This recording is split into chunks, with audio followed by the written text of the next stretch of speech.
Anak laki-laki itu meninggalkan surat wasiat di kelas. Namun ia malah diejek dan dihina oleh guru botak itu. Dan juga menyuruh anak laki-laki itu telanjang bulat di depan seluruh sekolah untuk membuat pengakuan. Aku yang sudah dibully selama 3 tahun benar-benar kehilangan keyakinan untuk hidup. Sebelum mati aku hanya ingin berbicara terakhir kalinya dengan keluargaku. Tapi kakak-kakakku malah sangat acuh tak acuh seolah aku tidak ada. Aku hanya bisa terisak-isak menceritakan kepada ayah. Tapi karena tubuhku tidak sengaja menghalangi televisi. Aku lagi-lagi dihina dan dimarahi oleh ayah. Di televisi sedang menayangkan kasus bullying yang menggemparkan Lee Chu-guo hari itu. Seorang remaja kelas 2 SMA memutilasi 7 pelaku bullying dengan kejam. Dan dia saat menghadapi pertanyaan media malah tertawa terbahak-bahak tanpa henti. Remaja itu berkata dengan suara dingin ke arah kamera. Binatang-binatang ternak yang hanya tahu menindas yang lemah dengan jumlah banyak itu. Bahkan jika membunuh mereka 10.000 kali pun tidak akan cukup memuaskan. Jika kamu yang di depan layar sedang dibully. Jika ingin hidup kamu harus membunuh mereka. Kata-kata itu membuat jantungku berdebar kencang. Aku seolah-olah berada di lokasi kejadian. Semua orang bertepuk tangan untuknya. Yang salah jelas bukan aku. Melainkan gerombolan bajingan itu. Kenapa aku harus memilih bunuh diri? Malam hari. Aku melihat di halaman web cara menyelesaikan preman-preman kecil. Berpikir apakah aku benar-benar bisa menghabisi mereka. Seperti orang di televisi itu. Tapi jika begitu hidupku akan benar-benar hancur. Aku jelas-jelas hanya ingin hidup normal. Kenapa sesulit ini? Jika aku tidak melakukan apa-apa seperti sekarang. Aku pasti akan dipukuli sampai mati oleh bajingan Lee Daoyu itu. Kalau begitu apalagi arti hidupku? Aku mulai mencari-cari alat yang pas di tangan di dalam kotak. Terus-menerus berlatih gerakan memecahkan kepala ke arah bantal. Orang yang seharusnya menghilang bukan aku. Seharusnya kamu Lee Daoyun aku jelas-jelas sudah bertekad bulat. Tapi begitu sampai di sekolah aku langsung mulai goyah lagi. Tamparan Lee Daoyun datang seperti biasa. Beberapa bajingan itu lagi-lagi datang menghinaku seperti biasa. Aku ragu-ragu apakah sekarang aku harus menghabisi mereka. Apakah menusuk Lee Daoyun duluan, lalu menusuk yang lain. Atau hanya menargetkan Lee Daoyun saja. Jantungku berdebar kencang. Tapi tanganku tetap membeku di tempat. Lee Daoyun masih terus-menerus mengoceh. Akhirnya, aku bertekad bulat untuk menusuk Lee Daoyun sampai seperti sarang lebah. Bajingan ini heran kenapa aku tidak bereaksi sama sekali. Pada saat bertatapan mata dengan Lee Daoyun, aku tiba-tiba teringat beberapa tahun lalu. Anjing Pavlov yang pernah kupelajari di pelajaran sains. Itu adalah eksperimen di mana bersamaan dengan membunyikan bel. Terus-menerus memberi makan anjing. Pada akhirnya anjing itu begitu mendengar suara bel. Akan secara refleks mengeluarkan air liur. Dan aku karena sudah lama dibully dan dipukuli. Akan secara refleks merasakan ketakutan. Hanya dengan melihat wajah Lee Daoyun. Aku akan secara refleks. Mulai dari tengkuk seluruh tubuhku terasa menegang. Rencana yang sudah kulatih puluhan kali semalaman kemarin. Hanya karena melihat tatapan mata bajingan ini. Langsung seketika lenyap menjadi sia-sia. Aku sangat membenci diriku yang begitu pengecut ini. Dalam situasi seperti ini. Aku dengan takut menyembunyikan obeng itu. Aku yang seperti ini tidak akan berhasil melawan Lee Daoyun. Setelah pulang sekolah. Aku dibawa oleh mereka ke sebuah lokasi konstruksi yang terbengkalai. Lee Daoyun membuatkan minuman rahasia untukku. Ditambahkan kaos kaki bawah orang lain dan juga tanah. Pada akhirnya dia meludah seteguk cairan menjijikan. Lalu memberitahuku bahwa gelas pertama harus dihabiskan semua. Jika tidak minum berarti tamparan Lee Daoyun yang tak henti-henti. Aku benar-benar tidak ingin minum. Tapi jika tidak minum aku akan dipukuli sampai setengah mati. Di tengah suara ejekan 3 orang itu. Aku dengan putus asa meminum air bau ini. Aku benar-benar tidak tahan aku memuntahkan semuanya. Lee Daoyun memberitahuku bahwa jika aku tidak menghabiskan semuanya. Hari ini jangan harap bisa pulang. Entah berapa lama berlalu bahan-bahan menjijikan itu akhirnya habis. Lee Daoyun kesal. Orang ini tidak bisa meminum semuanya sekalipun. Dia menyuruh 2 orang lainnya untuk membeli lagi sedikit dan membawanya. Saat ini kepalaku rasanya mau pecah. Jika terus begini aku benar-benar tidak akan tahan lagi. Aku tidak bisa menahan lagi. Aku berusaha melepaskan diri dari Lee Daoyun dan mati-matian melarikan diri keluar. Aku tidak mengerti kenapa aku harus melarikan diri. Toh besok pergi ke sekolah juga akan tetap dipukuli. Tapi kemudian Lee Daoyun mengejar dan menyusul. Dia mencengkeram rambutku dengan kuat. Aku tidak mengerti kenapa bisa sesakit ini. Lebih baik tadi mati karena minum saja. Sudah dipukuli sampai seperti ini. Bahkan tidak mencoba melawan sekalipun. Hanya dengan melihat wajah Lee Daoyun aku langsung gemetar ketakutan. Pikiranku menjadi kosong melompong. Tidak bisa melakukan apa-apa. Hanya dengan melihat wajahnya. Tapi sekarang aku tidak bisa melihat wajahnya. Selama aku tidak melihat wajahnya aku juga bisa melakukannya. Aku mendorong Lee Daoyun dengan kuat ke tengah jalan. Dia masih ingin menoleh dan memaki-makiku. Tapi suaranya tiba-tiba terhenti. 2 orang lainnya masih menertawakan si bodoh itu. Minum air bau itu memang pemandangan yang lucu. Tiba-tiba mereka melihat ada kecelakaan di depan. Ingin ikut melihat-lihat. Melihat orang yang tergeletak di tanah hati mereka terkejut. Aku berjalan terhuyung-huyung pulang ke rumah. Perasaan mual itu langsung menghilang. Tepat mulai dari saat ini. Aku bersumpah harus bertahan hidup keesokan harinya. Aku yang mengira hidupku sudah berakhir. Pergi ke sekolah seperti biasa. Tapi seolah-olah tidak ada yang terjadi. Mungkin aku tidak akan tertangkap. Penjahat sekejam aku ini. Mengapa begitu sulit untuk menyerah pada harapan? Aku tidak berani mendorong pintu kelas. Mungkin polisi sudah bersembunyi di dalam. Aku masuk ke kelas dengan gugup. Tidak ada yang berbeda dari biasanya. Hal yang aku khawatirkan tidak terjadi. Setelah pelajaran dimulai, guru mengumumkan bahwa teman sekelas Lee Daoyun mengalami kecelakaan tadi malam. Dia ditabrak truk dan mengalami luka yang sangat serius. Saat ini dia dalam keadaan koma. Kemudian guru menyampaikan hasil penyelidikan polisi. Dia mengalami kecelakaan karena ingin menyeberang jalan. Kalau begitu aku tidak akan tertangkapkan. Aku tidak boleh berpikir seperti itu. Aku seharusnya menyerahkan diri. Tapi aku ingin menjalani beberapa hari dulu. Hanya kehidupan sekolah yang biasa-biasa saja itu saja. Aku akhirnya merasakan sedikit kehidupan yang telah direbut oleh Lee Daoyun. Kehidupan sehari-hari yang biasa. Awalnya aku tidak tahu harus berbuat apa. Setelah itu aku membuka novel yang dulu sangat suka kubaca. Sejak masuk sekolah ini, aku tidak punya kesempatan untuk membacanya dengan tenang. Kehidupan sekolah yang biasa-biasa saja. Sepertinya tidak ada yang istimewa. Hanya sedikit senang. Aku bahkan merasa makan siang pun membuang-buang waktu. Air mata terus menetes ke daun-daun yang menguning. Ternyata yang direbut oleh bajingan itu adalah kehidupan sekolah yang begitu biasa ini. Meskipun sudah agak terlambat. Tapi aku sangat berharap kehidupan seperti ini bisa terus berlanjut. Entah itu perasaanku saja atau bukan. Aku merasa suasana di kelas sedikit berubah. Saat tidak ada Lee Daoyun, kedua orang ini selalu datang menggangguku. Entah kenapa mereka juga tidak mencari masalah lagi.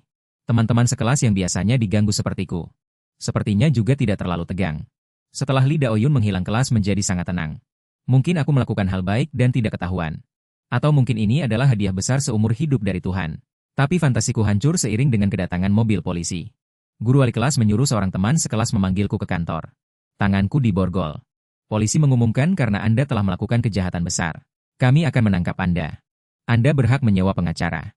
Anda juga berhak untuk tetap diam. Orang tuaku tidak mengerti apa yang sebenarnya telah kulakukan. Petugas polisi mengeluarkan rekaman CCTV dari toko dekat lokasi kejadian. Rekaman CCTV yang menangkapku mendorong orang meskipun agak singkat. Tapi aku masih sempat bermimpi indah. Aku pernah membayangkan seperti orang lain. Menjalani kehidupan sekolah yang biasa. Tuhan memang benar-benar ada. Dia sama sekali tidak akan membiarkan sampah sepertiku memiliki kebahagiaan. Berbagai lapisan masyarakat terus-menerus membuatku mengingat kembali kejahatan yang telah kulakukan. Setiap kali itu adalah beban yang berat. Yang membuatku sesak napas. Sekarang hakim akan membacakan putusan untuk terdakwa Ren Duojun. Mendorongnya ke jalur kendaraan sehingga ia menderita luka parah. Telah melakukan kejahatan besar.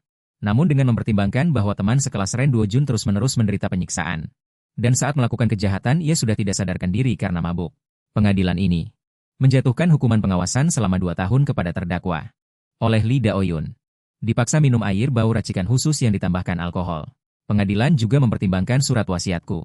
Jadi aku tidak dikirim ke lembaga pemasyarakatan. Tapi sepertinya aku sudah tidak punya tempat tujuan. Sekolah tidak memberiku kesempatan untuk membela diri. Mereka langsung mengeluarkan namaku dari daftar siswa. Ayah juga memerintahku untuk enyah dari rumah. Aku menatap ayah dengan tak percaya. Lalu seperti anjing kehilangan rumah, aku meninggalkan tempat ini. Tak seorang pun mengucapkan sepatah kata pun untukku. Aku tidak mengerti mengapa ini bisa terjadi. Aku juga tidak berharap terlalu banyak. Aku hanya ingin hidup normal saja. Sekarang aku telah kehilangan segalanya. Tapi meskipun sudah seperti ini, mengapa kalian masih tidak melepaskanku? Terus-menerus menggangguku. Kedua orang ini yang mengikuti Lee Daoyun. Ryu Seung-tae yang menindasku dan yang menemaniku menggangguku. Mengapa kalian selalu tidak ada habisnya? Ryu Seung-tae tersenyum dan berkata, "Kau membuat Doyon jadi seperti itu. Bagaimana mungkin kami melepaskanmu begitu saja?" Aku merasa tubuhku hampir hancur. Terlalu banyak aku tidak bisa melarikan diri. Dengan mempertaruhkan segalanya, aku masih bisa menghadapi Lee Daoyun sendirian. Tapi di hadapan Lee Daoyun yang tak terhitung jumlahnya, tidak ada yang bisa kulakukan. Ryu Seung-tae memaki Im Da-jun, kau iblis. Bagaimanapun juga kau tidak bisa mendorong Lee Daoyun ke depan mobil kan? Lee Daoyunku yang malang. Aku akan menerima permintaan maaf untuknya. Ayo Im Da-jun, mohon padaku seperti anjing. Aku tidak mengerti mengapa orang ini mengatakan Lee Daoyun malang. Dan bahwa aku yang mendorongnya lebih jahat. Jangan bercanda. Berapa kali Lee Daoyun mendorongku dari tebing? Jumlahnya ratusan kali. Apa sebenarnya kesalahanku? Jelas-jelas kalian yang pertama menindasku. Mengapa kalian selalu menindas aku sendirian? Kalian bajingan. Ryu Seung-tae melihat orang tak berguna ini. Dia sudah bosan hidup. Dan lagi serangan brutal. Aku tidak melakukan apa-apa. Salah aku hanya berjuang keras untuk bertahan hidup. Yang disebut orang jahat jelas-jelas adalah kalian para bajingan. Batu bata di tanganku menghantam keras Ryu Sungtai di kepalanya. Sekarang aku menungganginya terus-menerus mengayunkan batu bata. Aku sepertinya mengerti. Tidak perlu merasa bersalah karena sampah masyarakat. Jika ingin menyingkirkan sampah-sampah ini dan hidup di dunia ini, harus benar-benar memusnahkan mereka. Tapi bahkan jika aku menyerang dan mengalahkan Ryu Sungtai itu tidak berguna. Orang lain juga punya alat di tangan mereka. Pukulan tongkat yang bertubi-tubi menghantam tubuhku. Tapi aku tidak akan lagi menahan diri dan diam saja. Meskipun aku membalas dengan batu bata dan melukai orang ini. Karena lengah aku dipukul keras dari belakang. Aku jatuh lagi dan menerima pukulan yang menyakitkan. Bae Juan mencibir sampah sepertimu. Masih berani bermimpi mengalahkan kami beberapa orang. Dia menarik kepala si sampah di depannya. Tapi menyadari si sampah ini menggenggam erat. Bae Juan marah. Dia akan mencungkil mata orang ini. Aku membenci diriku sendiri mengapa begitu lemah. Jika aku lebih kuat aku bisa membalas dendam. Saat itu sebuah suara malas berteriak. Pria itu bertanya dengan bingung, kalian semua siapa? Apa yang kalian lakukan di rumahku? Aku mau makan. Bisakah kalian keluar? Sekelompok orang mengejek lokasi konstruksi ini bukan rumah siapa-siapa. Anak gelandangan enyah saja baik-baik. Pria itu menjawab dengan serius bahwa dia tidak bercanda. Itu bantal saya. Bagaimana bisa sampai berlumuran darah? Park Jung-hyun membentak, kau ini orang yang tidak tahu situasi. Cepat, pria itu dengan enggan akan pergi ke rumah lain. Seperti taman beruang kecil. Park Jung-hyun mengejek orang seperti ini langsung ciut. Detik berikutnya mie instan menutupi wajahnya. Lalu pria itu melancarkan tendangan terbang. Melihat ini yang lain segera bertindak. Pria itu lagi-lagi menjatuhkan seorang bajingan dengan satu pukulan. Dengan mudah menangkis serangan bajingan lain yang mencekik leher. Dia meraih ujung pakaian bajingan itu. Dan memberinya serangan yang berat. Ini benar-benar pertarungan satu sisi yang menghancurkan. Bae Juan bertanya-tanya apa yang dilakukan sampah-sampah itu. Saat dia hendak bergerak pria itu menghentikannya. Pria itu memegang sesuatu yang menyerupai pisau kecil di tangannya. Dia bertanya pada Bae Juan, kalian sejak awal sudah menggunakan cara kotor. Jumlah orang juga banyak punya alat juga. Kalau begitu tidak masalah kan kalau aku mengambil satu? Pria itu tiba-tiba melemparkan benda di tangannya kepada Bae Juan. Bae Juan baru menyadari bukankah ini sumpit. Pria itu bertanya dengan bingung, untuk memukul kalian apakah masih perlu pakai pisau? Aku menyadari orang itu bertarung dengan sangat aneh. Tapi juga sangat hebat. Dia sendirian saja bisa mengalahkan Lee Daoyun. Dan kelompoknya dengan mudah. Malam itu Yo Hei mulai memohon ampun kepada pria itu, jangan pukul lagi. Tapi pria itu tertawa, kau tidak akan mati. Aku hanya akan membuat kedua lubang hidungmu terbuka. Mendengar jeritan kesakitan itu, aku sadar pria itu benar-benar gila. Tapi kenapa aku merasa sangat puas? Melihat para idiot lain lari tanpa memedulikan teman mereka. Pria itu menghela napas, hidup memang sepi. Meskipun aku tidak tahu alasannya. Aku tetap berterima kasih padanya karena telah membantuku. Pria itu bertanya dengan heran, siapa lagi kau ini? Cepat keluar. Dia menghela napas, mie instannya terbuang sia-sia, hari ini dia akan kelaparan. Aku yang sedang pergi menghentikan langkahku. Aku ingin meminta bantuanmu. Bisakah kau membuatku sekuat dirimu? Pria itu marah, apa kau gila bocah? Lepaskan aku. Aku buru-buru berkata, aku akan membelikanmu mie instan. Maukah kau mendengarkan ceritaku? Pria itu menghela napas, kau ini. Hidupmu juga cukup berliku. Tapi kau melakukan pekerjaan yang sangat baik dalam menangani Lee Daoyun. Tidak kusangka kau cukup berani bocah. Mendengar itu, aku bertanya apakah dia bisa mengabulkan permintaanku tadi.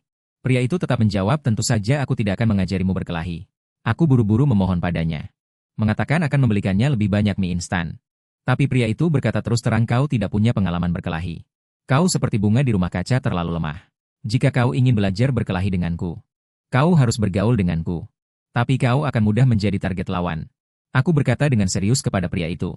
Bagaimanapun juga aku akan berusaha beradaptasi. Jadi kumohon padamu. Pria itu menghela napas, aku sudah mengatakannya dengan cukup halus. Kau belum bisa sekarang. Cepat pulang. Jika kau terus mengikutiku, jangan salahkan aku jika aku tidak berbelas kasihan. Aku tidak mengerti kenapa aku tidak bisa. Apakah aku hanya bisa dipukuli seumur hidupku? Aku tidak tahan dengan hal seperti itu, bahkan jika aku harus mati. Aku tidak boleh menyerah begitu saja. Setelah itu aku terus ditolak. Tapi aku harus menjadi kuat. Membuat orang yang menindasku berlutut memohon ampun di hadapanku. Jika dia tidak mengajariku berkelahi, maka aku akan meniru semua perilakunya. Menjadi orang yang sekuat dia. Begitulah aku mengikuti pria ini. Meniru setiap gerak-geriknya. Pertama memungut pakaian dari tumpukan sampah untuk dipakai. Lalu mengambil kaleng tuna yang diberikan orang baik kepada kucing. Sebagai lauk. Aku berpikir jika aku ingin beradaptasi dengan lingkungan luar, aku juga harus melakukan hal ini. Setelah urusan makan dan pakaian selesai, selanjutnya adalah tidur. Aku meniru pria itu tidur di perosotan taman. Hidupnya seperti seorang gelandangan. Saat mengikutinya, aku juga pernah ragu apakah ini benar atau salah. Tapi setelah melihatnya berkelahi, aku memiliki keyakinan yang teguh. Pria itu dengan ramah mengingatkan orang yang mencari masalah dengannya, gigitlah. Kalau tidak gigimu akan copot. Jika aku bisa menjadi sepertinya, aku pasti bisa hidup dengan layak. Pria itu tentu saja tahu. Ada seseorang yang terus mengikutinya dari belakang. Dia bertanya, "Sampai kapan kau akan mengikutiku, bocah? Apa kau masih berencana mengikutiku untuk belajar berkelahi? Ingin balas dendam?" Aku dengan tegas memberitahu pria itu tentu saja. Dia tertawa, "Kalau begitu aku akan mengajarimu berkelahi." Aku bingung. Kenapa dia tiba-tiba berubah pikiran begitu mudah? Tentu saja tidak semudah itu. Sebelum itu dia ingin aku menggarap orang itu. Orang itu adalah target latihanku di lokasi konstruksi. Pria itu memberitahuku. "Kau memukul seseorang dengan batu bata di lokasi konstruksi. Kerja bagus. Tapi itu hanya domba kecil yang meronta-ronta. Itu bukan balas dendam. Itu hanya perjuangan sekarat setelah terpojok.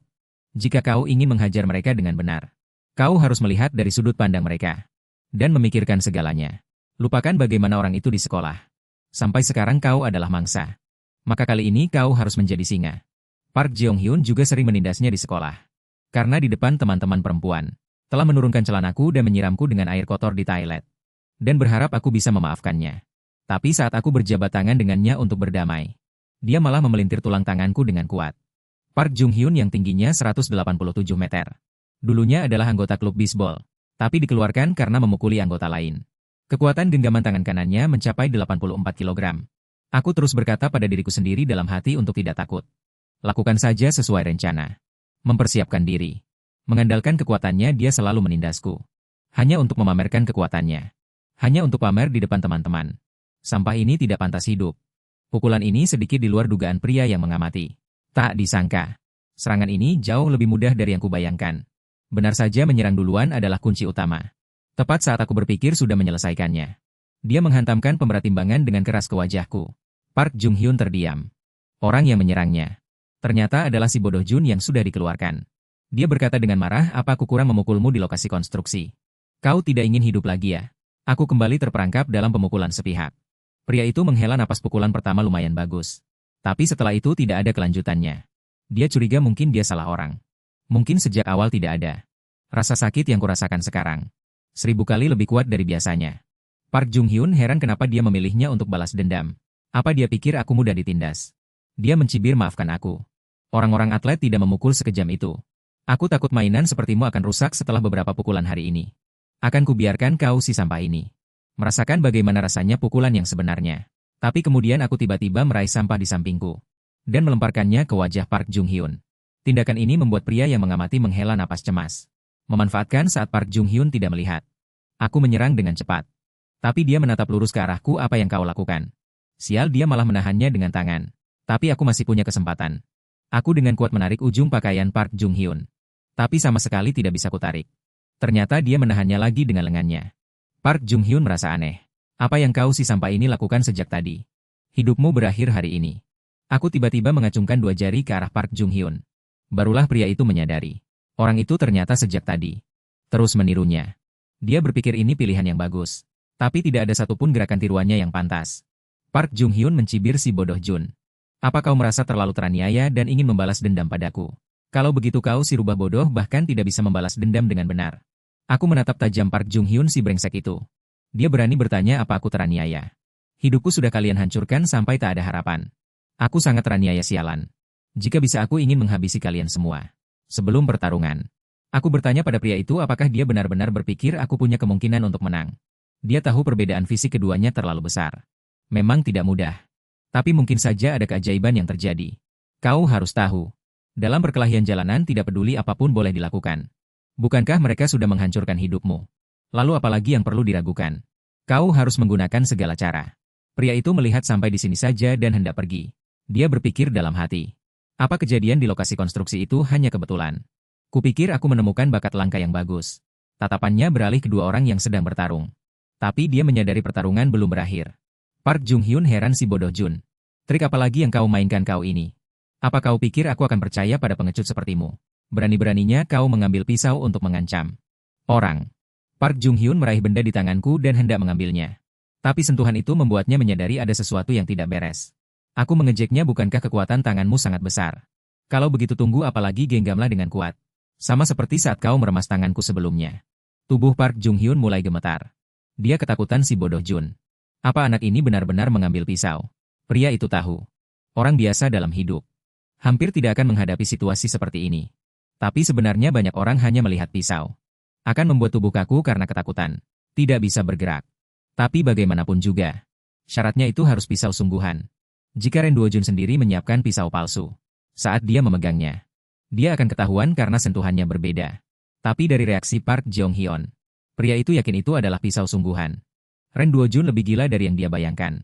Park Jong-hyun juga heran. Apakah orang itu sudah menjadi anjing gila? Di depan sudah jalan buntu. Pria itu bingung. Anak Ren Duojun ini, apakah dia benar-benar ingin membunuhnya? Aku memukulkan gagang pisau dengan keras ke kepala Park Jong-hyun. Sekarang giliranku untuk membuatnya merasakan sakit. Pria itu tahu anak Ren Duojun itu mulai bersemangat. Park Jong-hyun kesal. Dia dipukuli oleh si bodoh ini sampai tidak bisa membalas. Dia harus mengambil benda itu dari tangannya. Aku menendang keras tubuh Park Jong-hyun. Dia terus memohon ampun mengatakan tulang rusuknya sepertinya patah. Aku tidak mengerti kenapa orang ini menyuruhku seri. Omong kosong apa yang dia bicarakan? Kau tahu aku karena dirimu. Hidup seperti apa yang kujalani di sekolah. Aku dipukuli tanpa alasan. Tapi tidak ada yang menghentikannya. Setelah susah payah mengumpulkan semangat, aku menyadari diriku memohon padamu. Tapi dalam kebingungan aku malah melamun. Teringat hari-hari itu sendirian di selimut. Menggigil ketakutan. Park Jong-hyun menangkap kesempatan ini. Pria itu tidak menyangka anak Ren Duojun itu benar-benar akan menang. Benar-benar punya potensi jadi orang gila. Tapi sedetik kemudian ekspresinya berubah menjadi tak bisa berkata-kata. Si bodoh itu malah mengurungkan niatnya di saat terakhir. Park Jong-hyun marah, dasar bodoh. Beraninya kau mengancamku dengan benda seperti ini. Sejak awal kau tidak punya keberanian untuk mengayunkan pisau padaku. Dan aku tidak sama dengan pengecut sepertimu. Pria itu menyadari ada yang tidak beres. Dia baru saja ingin menyerang tapi tiba-tiba berhenti. Pisau yang disebut-sebut itu sama sekali tidak menusuk sampai berdarah. Park Jong-hyun baru menyadari bahwa yang ada di tangannya hanyalah penggaris baja. Karena sentuhannya terlalu mirip dengan pisau. Jadi dia tertipu. Aku mengejek Park Jong-hyun. Aku tidak sepertimu. Yang ketakutan hanya karena penggaris baja. Pria itu baru menyadari. Ren Duojun si sampah licik itu sedang mencari cara itu. Dalam waktu sesingkat itu, dia bisa memikirkan untuk menggunakan benda itu untuk menakuti lawan. Anak itu memang menarik. Park Jong-hyun benar-benar murka. Dasar bodoh, beraninya kau menganggapku tolol. Aku adalah si gila dari klub bisbol. Park Jong-hyun. Pria itu menuangkan cairan tak dikenal ke kepalanya. Mengejek, hanya kau saja berani menyebut dirimu gila. Park Jong-hyun marah, siapa yang tidak tahu diri ini. Sudah bosan hidup. Melihat itu adalah orang yang memukulinya sebelumnya. Dia menyerang dengan sigap. Pria itu mencibir, kau masih jauh dari orang gila sejati. Dia memberitahu Ren Duojun kau kalah. Jadi aku tidak bisa mengajarimu berkelahi. Aku memaki diriku sendiri dalam hati. Beraninya aku teringat adegan di mana aku diintimidasi pada saat seperti itu. Aku ingin berubah. Tapi tidak ada sedikit pun perubahan. Aku kalah lagi dari para bajingan itu. Kedua tinjuku menghantam tanah. Mengeluarkan sedikit darah. Pria itu diam-diam melihat adegan ini. Bertanya, kau anak muda sangat ingin menjadi kuat. Sudah dipukuli sampai seperti ini masih ingin. Aku mengangguk dengan serius.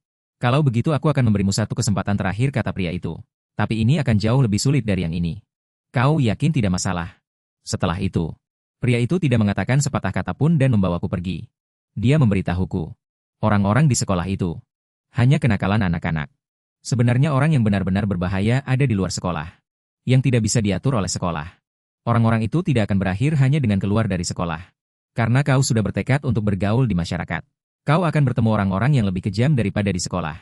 Orang yang tidak punya apa-apa untuk kehilangan adalah yang paling menakutkan. Dan ada juga orang yang sangat berbahaya begitu kau bertemu dengannya. Ini adalah tempat di mana kelompok orang-orang berbahaya itu tinggal bersama. Aku bertanya-tanya mengapa dia membawaku ke sini. Pria itu menendangku ke dalam sebuah ruangan. Dia menyuruhku untuk bertahan hidup di sini.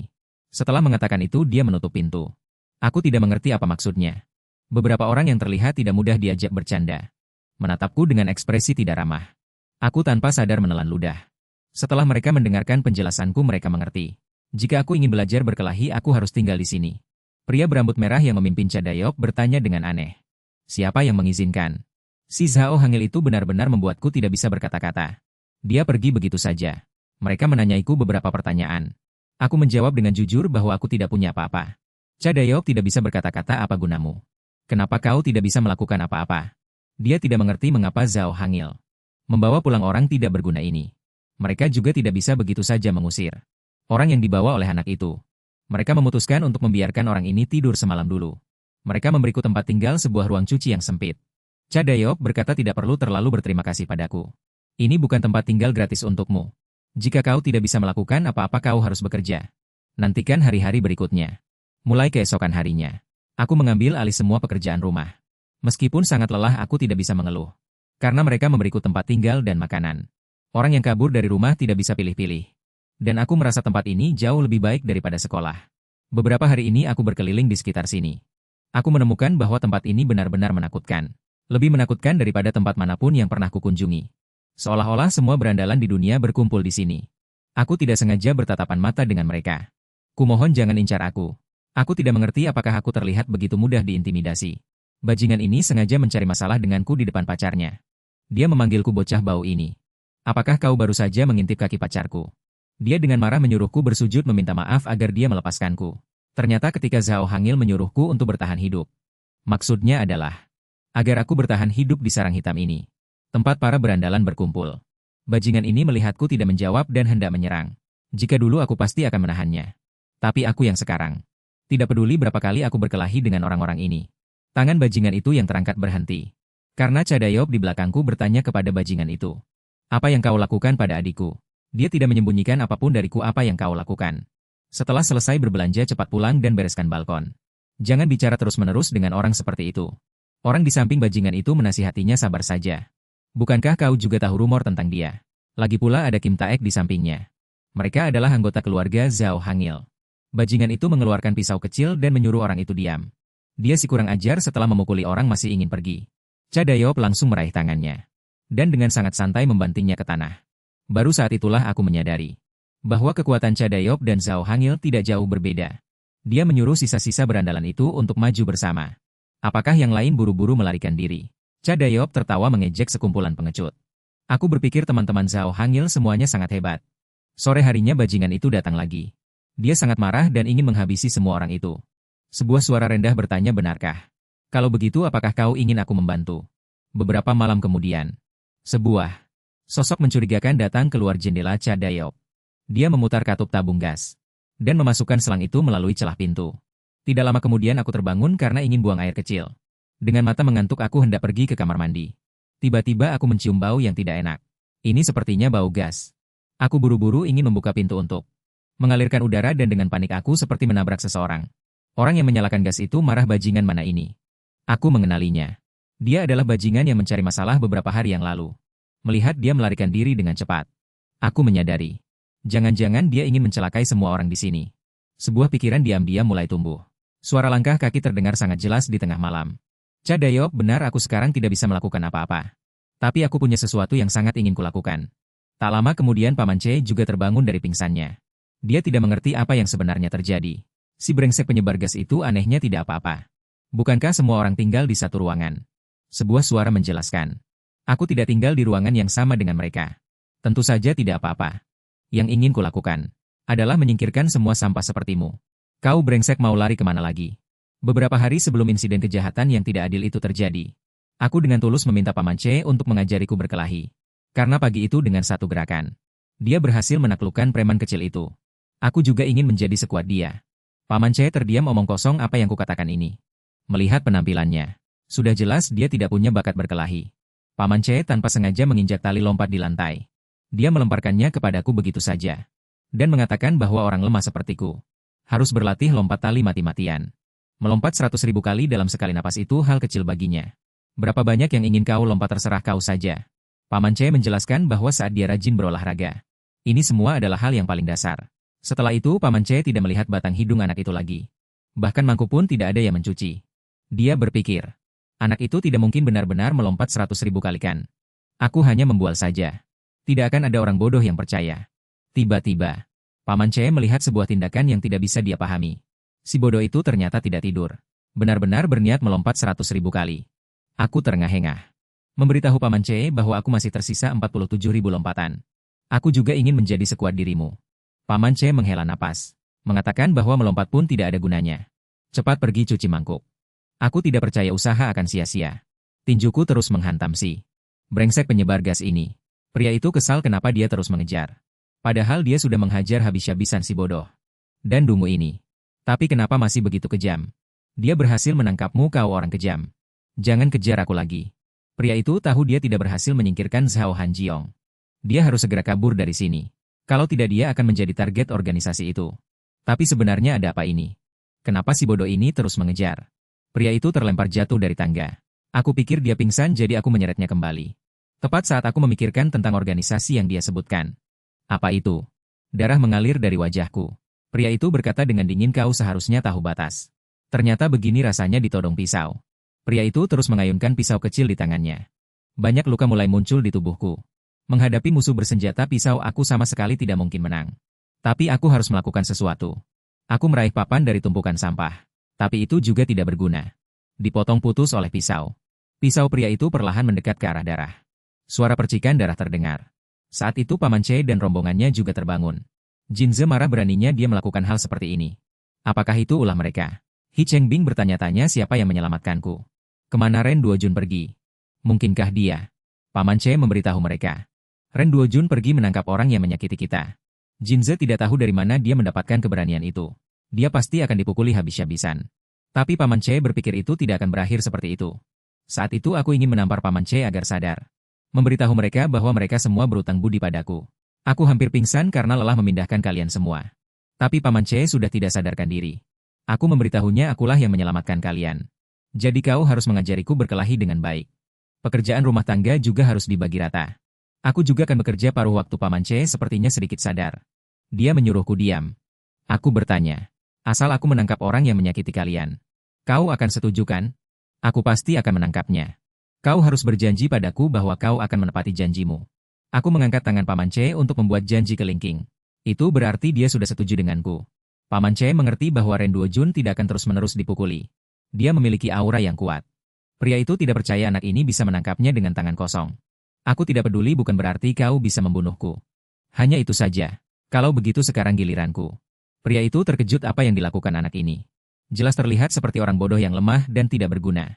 Tapi matanya penuh dengan niat membunuh. Aku meniru gaya Che Dai. Menggenggam erat lengan pria itu. Pria itu tersadar. Orang ini ingin menjatuhkannya. Dia mencibir, apa kau pikir bisa melakukannya? Hanya mengandalkan teknikmu yang belum matang itu. Jangan bermimpi. Jangan melawan biar aku selesaikan kau. Mencibir aku malah tertawa terbahak-bahak.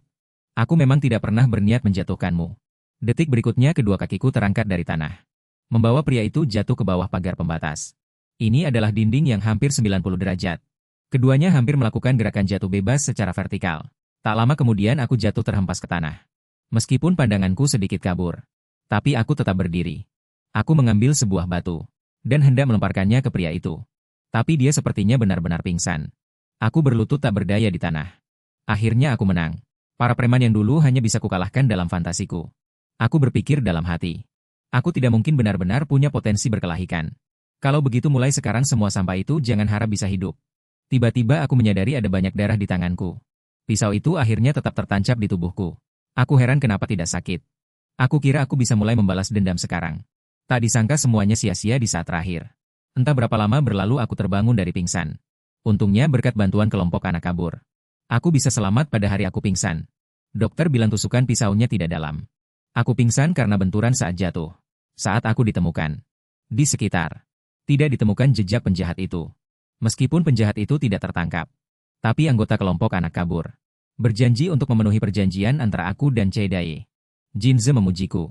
Karena bisa berpikir untuk melompat bersama lawan. Memang pantas disebut orang yang dibawa oleh Kak Hanji. Zhao Hanji juga muncul di rumah sakit. Dia tertawa, kau masih hidup. Sudah waktunya kau belajar teknik berkelahi yang sebenarnya dariku. Sekarang kalau mau kabur belum terlambat kok. Aku menjawab dengan serius. Begitu aku keluar dari rumah sakit aku akan segera memulainya. Setelah keluar dari rumah sakit kelompok anak kabur tidak hanya mengucapkan terima kasih. Mereka juga memenuhi hal yang paling ingin kulakukan selain berkelahi. Pesta barbeque yang sudah lama kuinginkan. Che Dai merasa malu jika orang lain melihatmu seperti ini. Mereka akan mengira kami tidak memberimu makan. Seketika air mata menggenang di mataku. Aku menyalahkan si brengsek Che Dai. Katanya dia hanya memberinya makan tuna kalengan. Jinze meminta maaf. Kami sama sepertimu, sama-sama anak kabur. Jadi pada awalnya kami tidak bisa langsung menerimamu, tamu tak diundang ini. Sebenarnya aku mengerti semuanya. Hanya saja aku tidak menyangka hidup di luar begitu sulit. Aku hanya ingin menjalani hidup yang biasa. Tapi kenapa hanya hidupku yang begitu buruk? Che Dai berkata, apa kau pikir hanya kau yang lelah? Kami juga sama. Kami semua punya kesulitan masing-masing. Beberapa dari kami bahkan tidak punya keluarga yang mengusir mereka. Kami lebih tahu darimu. Betapa sulitnya memiliki kehidupan yang baik di luar. Jika kau juga tidak punya tempat untuk kembali. Dan berencana untuk terus hidup di luar. Tidak apa-apa untuk terus tinggal di sini. Aku tidak akan lagi menyuruh-nyuruh kalian seperti sebelumnya. Dan meskipun kami terlihat tidak hidup dengan baik. Tapi hidup bebas bersama orang-orang ini. Juga memiliki cita rasa yang unik. Aku bahkan tidak ingat kapan terakhir kali aku tertawa. Sudah lama sekali aku tidak sebahagia hari ini. Setelah insiden berbahaya itu terjadi. Hidupku juga berubah. Pertama, aku tidak perlu lagi membiasakan diri untuk tidur. Hanya saja aku tidak tahu apakah ini hal yang baik atau tidak. Kedua, mulai sekarang agar bisa bergaul baik dengan mereka. Aku juga mulai tidak terlalu sopan saat berbicara dengan mereka. Tapi tak disangka usia kami semua hampir sama. Cehedaye bahkan seumuran denganku. Jadi aku agak sulit beradaptasi. Dan pembagian tugas rumah tangga yang adil yang selalu kuimpikan. Dikatakan bahwa itu harus dilakukan. Hanya saja yang lain sedang sibuk dengan pekerjaan paruh waktu masing-masing. Sibuk mencari uang. Kecuali aku dan si Zhao Hanji ini. Aku sedikit khawatir. Bertanya padanya apakah kita benar-benar tidak perlu melakukan apa-apa. Zhao Hanji tersenyum percaya diri aku adalah kapten di sini. Percayalah padaku. Setelah itu aku ditendang keluar lagi. Kakek Yo menjelaskan bahwa jika ingin pembagian pekerjaan rumah yang adil, kamu juga perlu mencari uang di luar seperti kami. Zhao Hanji berkata apa? Tidak masalah jika tidak menghasilkan sepeser pun. Bohong setelah menghasilkan uang baru luangkan waktu untuk belajar berkelahi. Zhao Hanji menyapu lantai sambil menyemangatiku. Begitulah aku diperkenalkan ke sekitar. Ke toko pizza yang terletak di jalan terpencil. Meskipun baru bekerja 2 hari. Tapi aku sudah ingin segera pergi. Semua pelanggan di sini sangat kasar dan tidak masuk akal. Bosnya juga cerewet dan tidak berhenti bicara. Sebaiknya cari pekerjaan paruh waktu di tempat lain saja. Aku beralasan pergi ke toilet sebentar. Tapi juga diminta untuk meletakkan ponselku dulu. Tiba-tiba seorang wanita masuk dan berteriak cukup. Bos menjawab Naen sudah datang. Sekarang toko sedang sibuk. Kamu dan yang baru itu bantu-bantu. Meskipun dia sangat cantik. Tapi pekerjaan paruh waktu tetap melelahkan. Lagi pula semua gadis tidak tertarik padaku. Tiba-tiba Naen mendekat dan melihatku. Sambil tersenyum berkata kamu lucu sekali. Aku berpikir bagaimana kalau bekerja sebentar lagi. Saat itu aku belum tahu bahwa pertemuanku dengan gadis ini akan mengubah hidupku di masa depan. Malam hari. Di distrik yang kacau ini terdengar lagi suara ratapan. Zhao Hanji memerintahkan. Orang-orang di bawah kakiku beritahu orang itu. Jika dia tidak bersama dengan si pembuat masalah itu. Merangkak di depanku. Aku akan langsung mendatanginya dan menghabisinya. Beberapa hari berikutnya aku bekerja dengan tenang di toko pizza. Meskipun awalnya agak canggung. Dan memecahkan piring. Tapi Naen hanya khawatir kamu tidak terlukakan.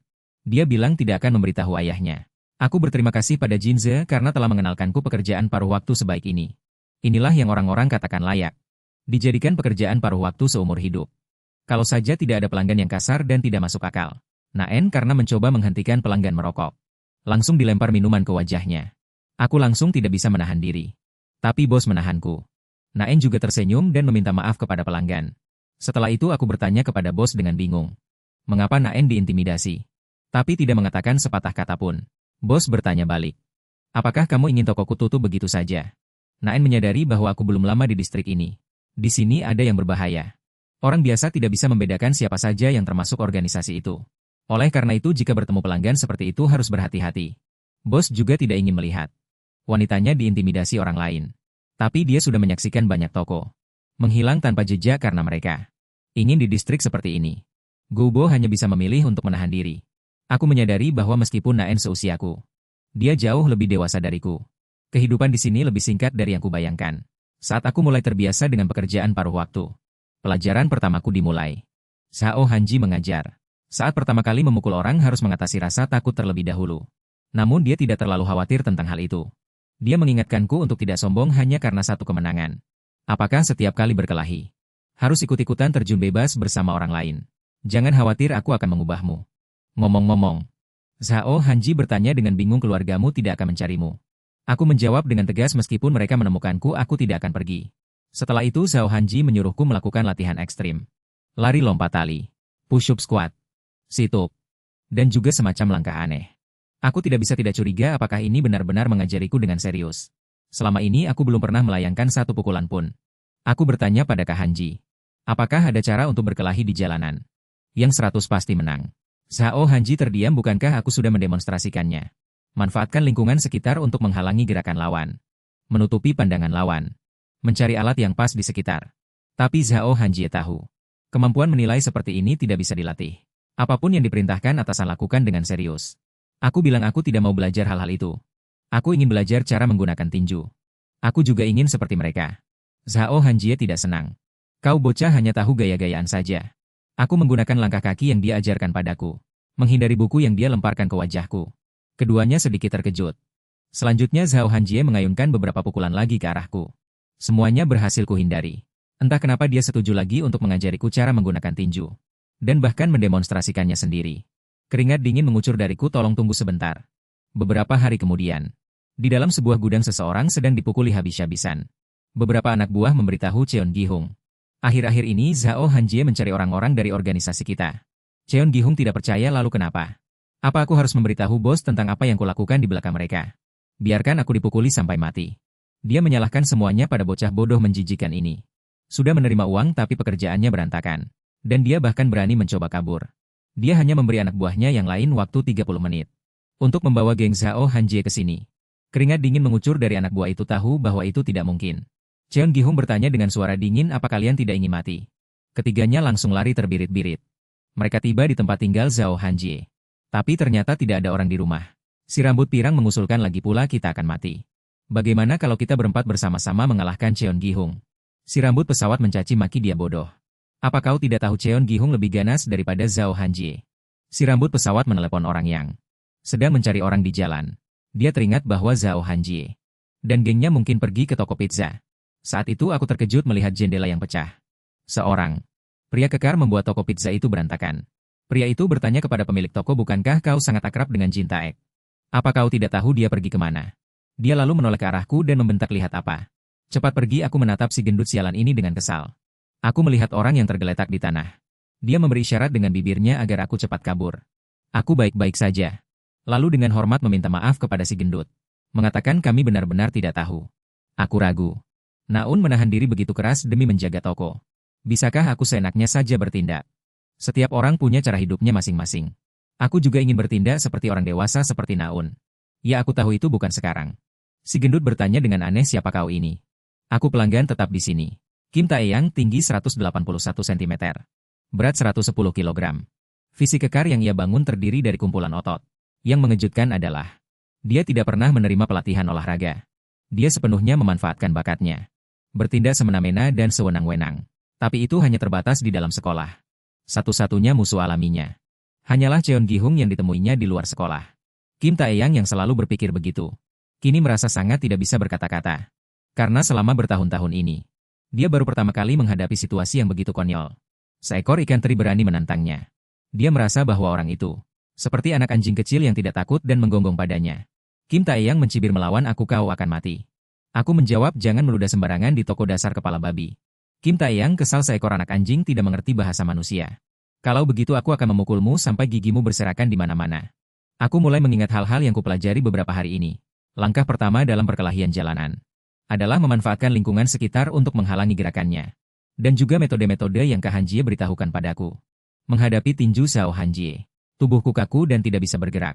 Dia memperingatkanku jangan melamun, perhatikan baik-baik langkah kakinya. Lutut, pinggang, bahu, inilah jab. Pukulan kiri digunakan untuk menahan lawan. Setelah melancarkan jab, ada serangan lanjutan yang tersembunyi. Mulai mengerahkan kekuatan dari kaki. Pusatkan kekuatan ke tinju. Lalu cepat lepaskan pukulan lurus. Saat ini seluruh tubuhku mati rasa. Apakah ini tinju? Zhao Hanjie menjelaskan.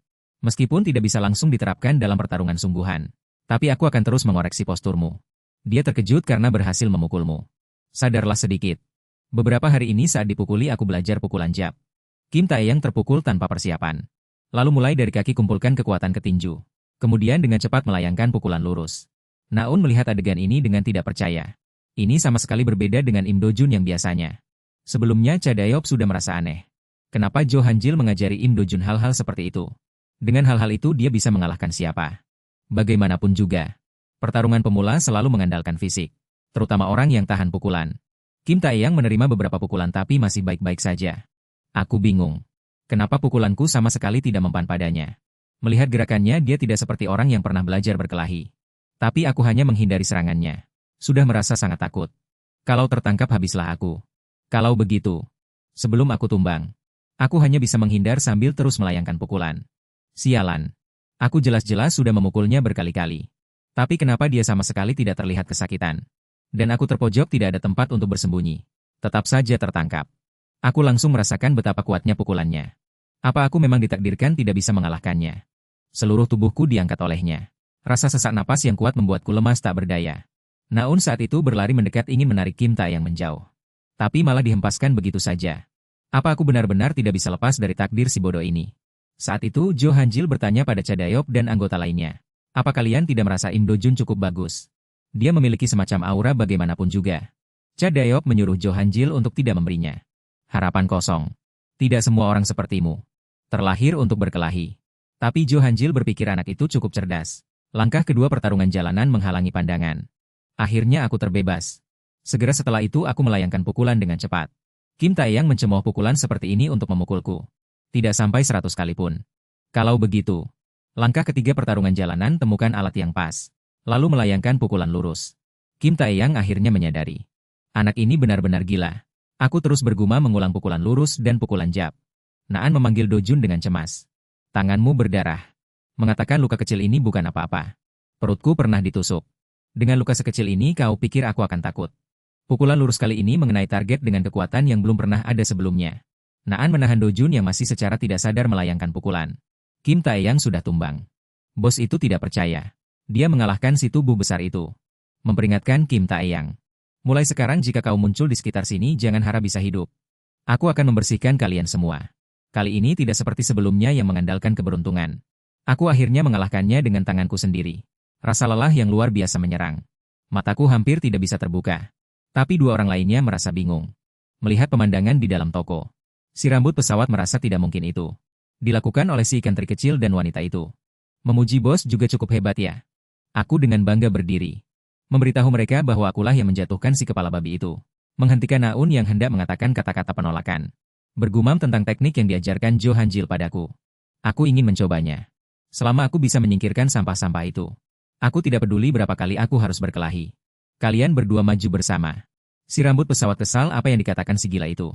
Detik berikutnya wajahnya menerima pukulan telak. Kim Taekso sang ketua kelas tiba. Melihat kekacauan di dalam toko. Dia berkata padaku kerja bagus. Sisanya akan kuurus sendiri. Kalian berdua putuskan sendiri. Siapa yang duluan ingin bertemu Tuhan? Keduanya dengan cepat menyerang Kim Taekso.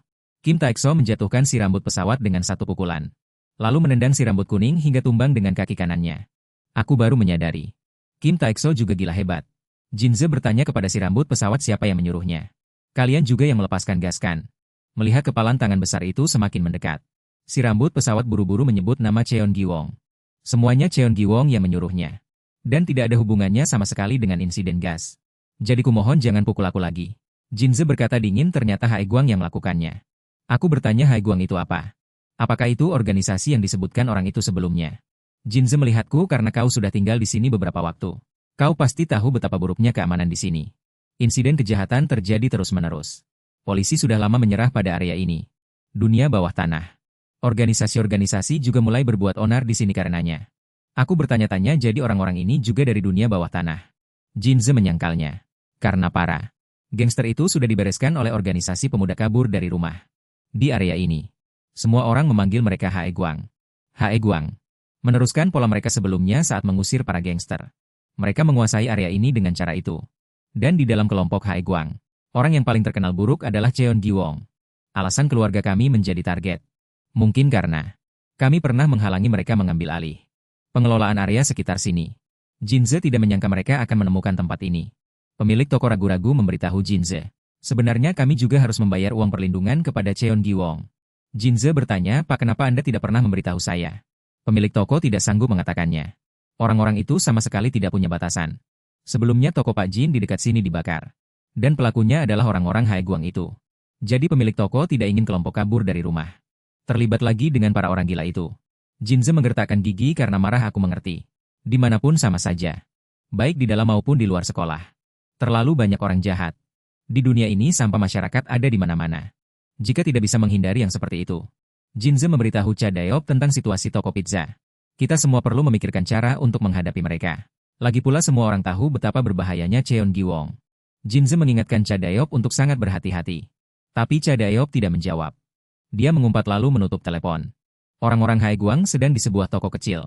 Memaksa mengambil uang perlindungan dengan kekerasan. Melihat tongkat bajingan itu akan jatuh, Cha Daeok menangkap tongkat itu dan menatap tajam bajingan itu, lalu memberinya pukulan telak. Para preman kecil berteriak kami dari kelompok Hai Guang.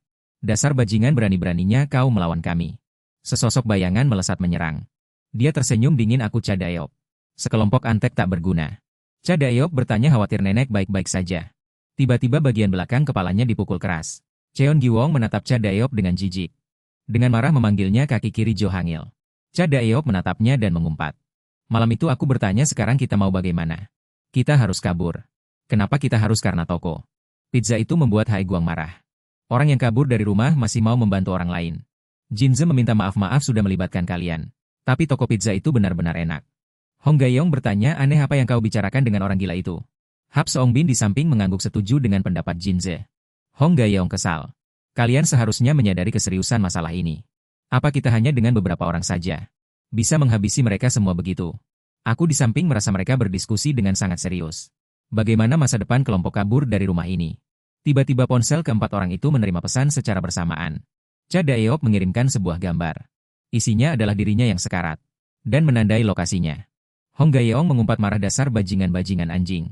Cha Daeok sedang dipukuli habis-habisan. Cheon Giwong bertanya aneh. Kenapa teman-temanmu belum juga datang? Dalam 10 menit. Jika mereka belum datang aku akan menghabisimu. Cha Daeok langsung menyuruhnya untuk bertindak. Tanpa aku mereka bisa menghemat makanan bukankah itu lebih baik? Cheon Giwong kesal si bodoh ini masih berani pamer. Keempat orang itu datang dengan langkah berat. Saat itu Hong Gaiyong bertanya apa hanya dengan beberapa orang saja. Kita bisa menghabisi mereka semua begitu. Benar sekali. Kita akan menghabisi seluruh kelompok Hai Guang. Belum lama ini Jinze bertanya padaku apa kau benar-benar ingin ikut. Sekarang masih belum terlambat untuk menyesal. Tapi aku juga ingin ikut membantu. Jinze bertanya balik. Apa kau yakin tidak akan menghambat kami? Orang-orang Hai Guang mengepung keempat orang itu. Kira-kira ada setidaknya 15 orang. Daye ada di sudut belakang sana. Dia tertawa kenapa kalian datang. Aku sendiri bisa kabur dengan mudah. Lalu sebuah tongkat dipukulkan keras ke tubuh Che Daye. Kingze membentak coba saja sentuh dia lagi. Qian Qi Xiong mencibir sekarang aku menginjaknya. Apa yang bisa kalian lakukan? Semua orang bilang kelompok kabur dari rumah itu hebat. Tapi menurutku nyali kalian lebih kecil dari tikus. Ini semua karena Zhao Hanji si bajingan itu pamer kemana-mana. Makanya jadi begini. Hong Jiain merasa aneh Jinze. Kenapa kau terus mendengarkan omong kosong orang ini? Dia menunjuk Qian Qi Xiong dengan jijik janggutmu itu. Terlihat sangat menjijikan. Qian Qi Xiong memerintahkan habisi orang-orang ini. Aku pikir sekuat apapun kelompok kabur dari rumah. Mereka tidak akan bisa mengalahkan sebanyak ini orang kan? Apa mereka benar-benar bisa? Kelompok kabur dari rumah Jinze. Kelompok kabur dari rumah Hi Chengbing. Melihat yang lain menyerbu ke arah sini. Aku melindungi Hong Jiain di belakangku. Tapi dia mendorongku menjauh. Menyuruhku untuk tidak menghalanginya. Dia melesat ke belakang lawan. Lalu membantingnya dengan keras ke tanah. Aku merasa bangga. Anggota kelompok kabur dari rumah ini semuanya sangat hebat. Aku juga ingin ikut bertarung. Tapi aku tidak tahu bagaimana cara ikut campur. Aku akan tetap menggunakan apa yang Kak Hanji ajarkan padaku. 3 orang lainnya sudah mengalahkan separuh dari mereka. Jika terus bertarung seperti ini itu sudah cukup. Qian Qi Xiong si bajingan ini tiba-tiba menyerang. Jinze awalnya berencana untuk menghabisinya nanti. Kalau begitu mari bertarung sekarang. Saat ini aku sedang bertahan secara pasif. Anak ini terlalu cepat aku tidak sempat menghindar. Tiba-tiba aku menabrak tabung api di belakangku. Aku mengeluarkan sebuah tongkat dan memukulkannya ke arah lawan. Tapi sepertinya tidak ada efeknya. Sebuah suara berteriak jangan bergerak. Kalau tidak aku akan membuat leher anak ini jadi air mancur. Jika ingin menyelamatkannya berlututlah kalian semua. Qian Qi Xiong mengejek apa yang kau lakukan Jinze. Serang seperti tadi. Jinze menurunkan tinjunya. Qian Qi Xiong tertawa terbahak-bahak hanya karena satu orang itu. Kalian semua tidak mengerti. Beban seperti ini seharusnya tidak kalian bawa. Qian Qi Xiong melihat Jinze cukup bagus. Biarkan dia jadi bawahanku. Pikirkan baik-baik sebelum menjawab. Jika kau tidak ingin saat si bajingan itu mati kau juga ikut terkubur bersamanya. Jinze mencibir. Apa kalian terlalu meremehkan anak itu?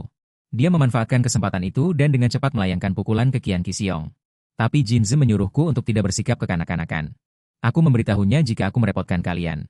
Kalian jangan pedulikan aku lagi. Bersamaan dengan Jinze melayangkan pukulan. Aku meraih benda di tangan bajingan di belakangku.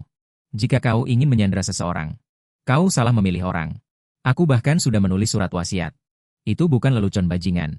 Jinze mengagumi di antara kami semua. Orang paling gila. Mungkin adalah dia. Aku akhirnya mengalahkan satu orang kalau begitu mari lanjutkan. Jinze berada dalam posisi yang kurang menguntungkan saat melawan Qian Qi Xiong. Qian Qi Xiong memegang tongkat bisbol. Pertahanannya tidak ada artinya. Anak ini terlihat besar dan kekar, tapi sangat tangguh dan tanpa celah. Jinze menyadari bahwa ia harus melakukan gerakan besar. Tiba-tiba dua orang menyerbu dan menahannya. Qian Qixiong mengangkat tongkat bisbolnya dengan aura membunuh. Tepat saat akan memukul bagian belakang kepalanya dipukul keras. Jantungku berdebar kencang. Melihat Qian Qixiong yang tidak bergerak sedikit pun. Dia berkata dengan menyeramkan, kalian sampah. Kalian benar-benar tidak tahu diri. Aku berpikir dia memang terlihat agak kuat. Tapi tidak perlu takut. Aku tidak lagi takut pada orang seperti ini sekarang. Suara seperti iblis. Bertanya dengan tegas, apa kau benar-benar ingin bertarung denganku? Orang ini dibandingkan dengan semua orang yang pernah bertarung denganku sampai sekarang tidak ada yang menang. Kalau melawannya aku benar-benar akan mati. Aku pikir aku tidak akan lagi seperti dulu. Mengulangi kesalahan yang sama. Tapi tubuhku masih tidak bisa dikendalikan. Menjadi kaku. Qian Qixiong mencemooh kekuatan membunuhmu. Jangan berpikir hanya karena punya teman yang jago berkelahi. Kau jadi lupa diri. Teman-temanmu juga tidak akan berakhir baik. Tapi Qian Qixiong baru menyadari. Pihaknya sudah hancur total. Tapi dia tetap tidak peduli. Karena yang tumbang hanyalah para kroco. Dia mengejek, kalian bukan pasukan bela diri kan? 3 lawan 1 bukankah itu sedikit berlebihan? Jinze memberitahu Qian Qixiong sebuah kabar buruk. Penindasan kali ini kau tidak akan bisa mengatasinya. He Chengbin menyerang lebih dulu. Sebuah pukulan telak menghantam Qian Qixiong si iblis. Tapi dia menahannya dan langsung membalas. Hong Jiaying mencengkeramnya erat-erat. Untuk menciptakan kesempatan bagi teman-temannya. Tapi Qian Qixiong bereaksi sangat cepat. Dia menendang He Chengbin. Jinze dan Hong Jiaying menyerang bersama ingin menjatuhkannya. Tepat saat mereka hampir berhasil. Qian Qixiong berteriak keras. Dia dengan cepat memindahkan tongkatnya ke tangan lain dan menghempaskan Hong Jiaying yang menempel di kakinya. Dengan tangan yang kosong dia juga menghempaskan Jinze yang ada di belakangnya. Jinze mengingatkan jangan lengah. Kita di atas angin. Tapi dia tidak mengerti. Mengapa Qian Qixiong masih bisa dengan begitu percaya diri memerintah. Ketiga orang itu sebagai bawahannya. Hong Jiaying mencoba memprovokasi Qian Qixiong. Dia mengejek, apa kepalamu kemasukan air? Mengikuti orang sepertimu lebih baik pulang saja lebih awal. Qian Qixiong mencibir, aku tidak sudi memberi kalian jalan keluar. Tapi kalian tidak tahu menghargainya. Dia memukul keras rangka besi di sampingnya dengan tongkat bisbol. Terdengar suara. Langkah kaki yang tergesa-gesa. Lebih banyak orang mengepung ketiga orang itu. Jinze tidak percaya. Berapa banyak orang sebenarnya dalam geng ini? Qian Qixiong memerintahkan tangkap mereka. Kekalahan sudah pasti. Qian Qixiong memberitahu Jinze sesuatu yang menarik. Aku mengirim Yi Chengbu ke toko pizza yang sering kalian kunjungi itu. Dia adalah si penyebar api yang paling suka membakar di Hai Guangli. Jinze panik. Dia memohon pada Qian Qixiong agar tidak melakukan itu. Dia meyakinkan Jinze. Orang itu akan membakar toko pizza sampai tidak tersisa abu pun. Tiba-tiba rasa sakit yang hebat menjalar di kakinya. Aku menggigit betisnya erat-erat. Qian Qixiong membentak, benda apa ini? Sialan bajingan, kau belum juga melepaskan. Meskipun aku sangat ketakutan. Tapi karena bajingan seperti ini, toko pizza akan terbakar habis. Naen sudah menderita begitu banyak untuk bertahan sampai sekarang.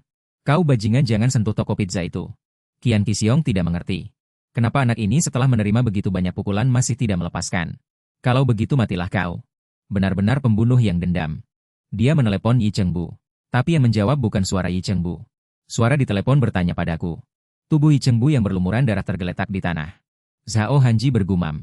Kenapa akhir-akhir ini banyak sekali orang yang ingin jadi gila? Kalian juga ingin jadi gila. Masalah hari ini kalian memohon pun tidak akan selesai. Qian Qixiong awalnya mengira dia sudah kabur. Tidak disangka dia merangkak kembali sendiri. Zhao Hanji berkata dengan dingin. Jika kau memang berniat memberitahuku dengan cara yang ramah seperti ini, lebih baik langsung saja.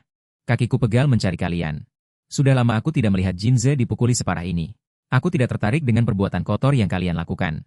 Tapi karena kalian sudah menyentuh orangku, hari ini jangan harap bisa pergi tanpa luka. Salah satu dari mereka kesal. Anak ini datang sendirian tapi begitu sombong. Zhao Hanji dengan santai memelintir lengannya hingga patah. Suara jeritan itu membuat Qian Qixiong terkejut. Zhao Hanji menyuruh mereka semua menyerang bersama. Qian Qixiong memaki kelompok yang sudah mulai ragu-ragu. Itu. Dia berjanji akan memberi hadiah 1 juta kepada siapapun yang berhasil menjatuhkan Zhao Hanji. Kerumunan itu langsung menyerbu. Zhao Hanji menghindari serangan sambil melayangkan tinjunya. Lalu menggunakan tubuh lawan untuk menyerang. Menghadapi musuh yang menyerang dari belakang. Dia meraih papan kayu di tanah dan memukulkannya. Ada 1 orang lagi yang tidak tahu diri.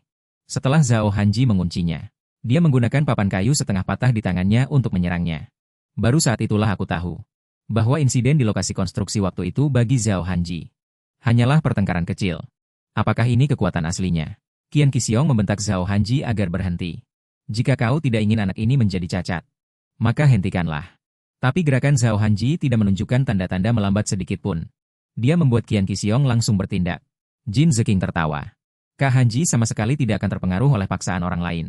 Jika dia takut pada ancaman orang lain, bagaimana mungkin dia bisa bertahan hidup sampai sekarang? Qian Qixing sangat marah. Mengayunkan tongkat bisbol di tangannya. Dia sangat bertekad. Bertanya pada Zhao Hanji apakah dia menyesal. Jika harus menyalahkan, salahkan saja keangkuhanmu itu. Zhao Hanji sedikit bingung. Mengulang kata menyesal sekali lagi. Dia ingin melihat siapa yang akan menyesal pada akhirnya. Qian Qixing akhirnya menyadari bahwa peringatan kakak kepadanya itu benar. Saat itu kakak sudah memperingatkan Qian Qixing.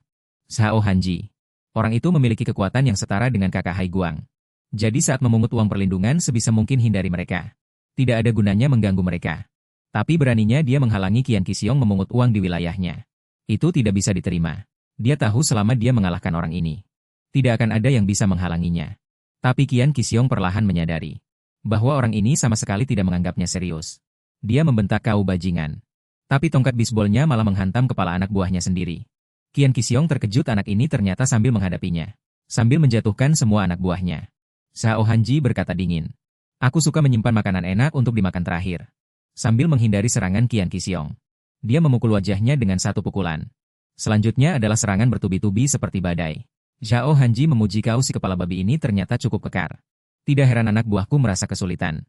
Tapi kau tidak akan bisa mengalahkanku. Tendangan ini mematahkan tongkat bisbol Qian Qixing. Zhao Hanji berkata dingin memerintahkannya untuk bangun. Aku bahkan belum melakukan apa-apa. Qian Qixing tidak bisa menahan diri untuk tidak mengumpat sialan. Tiba-tiba dia dengan cepat melancarkan serangan mendadak ke arah Zhao Hanji. Pukulan demi pukulan diarahkan ke kepalanya. Dia tidak mengerti siapa sebenarnya anak ini. Kenapa aku harus menghindarinya? Qian Qixing mengumpulkan kekuatan untuk satu pukulan. Tapi rasa sakit yang hebat yang disebabkan oleh Zhao Hanji membuatnya berteriak dalam hati selesai sudah. Dia memaki Zhao Hanji kau bajingan. Beraninya kau mematahkan lenganku. Zhao Hanji di Kastilyi itu tahu bahwa merekalah yang menyebarkan gas. Dan insiden Daye kali ini juga sama. Apa sebenarnya yang ada di otak kalian? Bagaimana bisa kalian melakukan hal menjijikan seperti itu? Sampah seperti kalian lebih baik menghilang saja. Qian Qixing mengancam jika kau berani menyentuhku. Anak buah Hai Guang tidak akan melepaskanmu. Aku akan memberitahu bos. Dan mengirim kalian semua untuk bertemu Raja Neraka. Zhao Hanji dengan tenang mencengkeram Qian Qixing. Memintanya untuk membawanya menemui bosnya untuk berbicara. Dia menyeret Qian Qixing menuju api. Barulah Qian Qixing menjadi ketakutan dan terus memohon ampun. Dia teringat usulnya saat itu. Panggil beberapa orang untuk membuat Zhao Hanji dipukuli sampai tidak bisa bangun dari tempat tidur. Kakak bertanya padanya kau tahu kenapa sampai sekarang. Tidak ada seorang pun di Hai Guang yang berani melakukan itu. Karena mereka semua tahu. Sekali gagal tidak akan ada akhir yang baik. Qian Qixing menyerah dan memohon ampun dengan ketakutan. Tapi bagaimana mungkin Zhao Hanji akan melepaskannya? Karena dia telah menyebabkan teman-temannya hampir semuanya tewas. Zhao Hanji tiba-tiba menekan kepala Qian Qixing dengan kuat. Dia berkata dingin hanya dengan nyali sebesar ini. Kau seharusnya tidak memprovokasi kami. Qian Qixing jatuh ke tanah dengan kesakitan. Rasa sakit yang hebat di wajahnya membuatnya terus merintih. Zhao Hanji menendangnya beberapa kali menyuruhnya berhenti berteriak. Itu adalah pertama kalinya aku tahu betapa menakutkannya Zhao Hanji. Dia menepuk Daye menyuruhnya bangun. Dia tersenyum dan bertanya hidup di luar sana tidak mudah kan? Sekarang mari kita pulang. Pertarungan dengan Hai Guang itu sepenuhnya berkat kekuatan Kak Hanji yang tangguh. Kami nyaris berhasil lolos dari bahaya. Tapi saat itu kami belum tahu bahwa masalah dengan Hai Guang baru saja dimulai. Karena kami semua terluka. Biaya rawat inap yang tinggi membuat keuangan keluarga hampir tidak cukup. Untungnya pemilik toko pizza, setelah mengetahui situasi kami, mengulurkan tangan membantu. Setelah hari itu, orang-orang Hai Guang hampir tidak beraktivitas di area ini. Qian Qixing yang menguasai area ini dengan kuat juga menghilang tanpa jejak. Aku kira masalahnya sudah selesai. Tapi Kak Hanji berkata, Hai Guang akan kembali lagi nanti. Hai Guang masih punya banyak orang seperti Qian Qixing.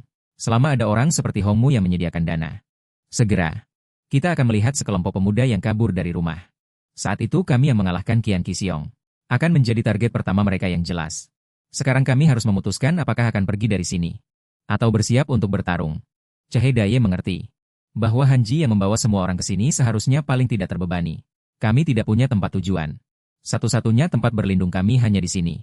Malamnya aku bertanya pada Kak Hanji, apakah ada cara agar aku bisa dalam waktu singkat menjadi lebih kuat? Zhao Hanji dengan pasrah berkata, kecepatan kemajuanmu sudah melebihi dugaanku sendiri. Aku juga tahu aku sudah lebih kuat dibanding sebelumnya. Tapi dalam pertarungan ini aku menyadari aku masih kurang. Aku tidak ingin lagi menjadi beban. Sebelum Hai Guang datang, meskipun aku tidak bisa sekuat Kak Hanji, aku ingin mencapai level orang lain. Zhao Hanji tahu, kecepatan mengajari anak ini sudah menjadi batas kemampuannya. Tapi jika benar-benar ingin cepat menjadi kuat, memang ada cara untuk cepat menguasainya. Hanya saja ini sedikit melelahkan. Aku perlu memberimu pelajaran tambahan. Aku pun menjadi tegang. Setelah Hai Guang tidak ada pelanggan Nanchan juga berkurang. Aku tidak tahu berapa lama masa sulit ini akan bertahan. Sore harinya Naen pulang sekolah. Dia sepertinya memasukkan sesuatu ke dalam kantong sampah. Aku menyapanya tapi dia tidak merespons. Di dalam kantong sampah ada boneka beruang kecil berwarna merah muda. Aku bertanya dengan bingung, Naen, ada apa denganmu? Dia tersenyum dan berkata tidak apa-apa. Tiba-tiba dia bertanya padaku. Besok setelah pulang sekolah maukah kita pergi bermain bersama? Aku langsung mengiyakan secara refleks. Setelah dia bereaksi aku tiba-tiba mengerti. Keesokan harinya, aku melihat Naen belum juga pulang jadi aku pergi mencarinya ke sekolah. Penampilan seperti ini membuatku ingin menghilang saja. Semua orang menyalahkan Paman Cedaye yang membujukku untuk bertemu gadis. Penampilan seperti itu mungkin bisa diterima oleh biksu lain. Tapi bagaimana dengan gaya rambut ini? Apakah setelah sering melihat biksu penampilan ini jadi terlihat tidak buruk? Mendengar tawa di belakangku, aku yakin mereka sedang berpikir. Si bodoh itu berpakaian sangat genit. Sebenarnya tidak ada yang peduli dengan penampilanku. Sudah lama tidak ke sekolah rasanya agak aneh. Padahal belum lama ini aku masih memakai seragam sekolah. Tapi entah kenapa, aku dan mereka sekarang seolah berada di dua dunia yang berbeda. Tiba-tiba aku melihat Naen di sana. Seorang pria berkata pada Naen, aku akan memperlakukanmu dengan baik. Orang-orang di sampingnya bersorak, Donghe memang sangat baik. Ternyata ada pria tampan yang menyukai Naen. Orang sepertiku. Tidak peduli seberapa banyak berdandan tidak akan bisa menjadi pria tampan. Tapi, aku heran kenapa Naen menunjukkan ekspresi seperti itu. Dia membanting boneka di tangannya ke tanah dengan keras. Kamera yang terpasang di boneka itu terlempar keluar. Donghe mencibir, dasar jalang, matamu tajam sekali. Karena sudah begini, ikut aku saja. Tangan Donghe yang terulur untuk si jalang itu ditangkap. Dua orang lainnya mengejek si bodoh ini. Kenapa pakaiannya lucu sekali? Aku bertanya dengan suara tegas. Apakah Donghe ini belum pernah dipukuli oleh para pecundang? Donghe tertawa terbahak-bahak apa yang dikatakan anak ini. Dia pikir dia pahlawan keadilannya. Benar-benar menjijikan. Jangan ikut campur urusan orang lain di sana. Donghe mendorong si pengganggu itu dan menarik Naen untuk pergi. Tiba-tiba sebuah pukulan telak mendarat di wajah Donghe. Aku berkata dengan dingin, coba saja sentuh Naen sedikit pun. Donghe menggerutu, kau bodoh, kau cari gara-gara, aku akan menghajarmu. Aku terkejut apakah orang ini juga bisa tinju. Pukulan tinju yang kulayangkan dengan mudah dihindari. Dongha mencibir, lihatlah dirimu. Di mana kau belajar sedikit trik? Aku menyadari bahwa orang menyebalkan ini memang kuat. Dongha tidak menyerah. Tinju tidak dimainkan seperti caramu itu. Aku ini petinju. Aku mencibir. Aku balik bertanya, kau pikir kita sedang bertanding tinju?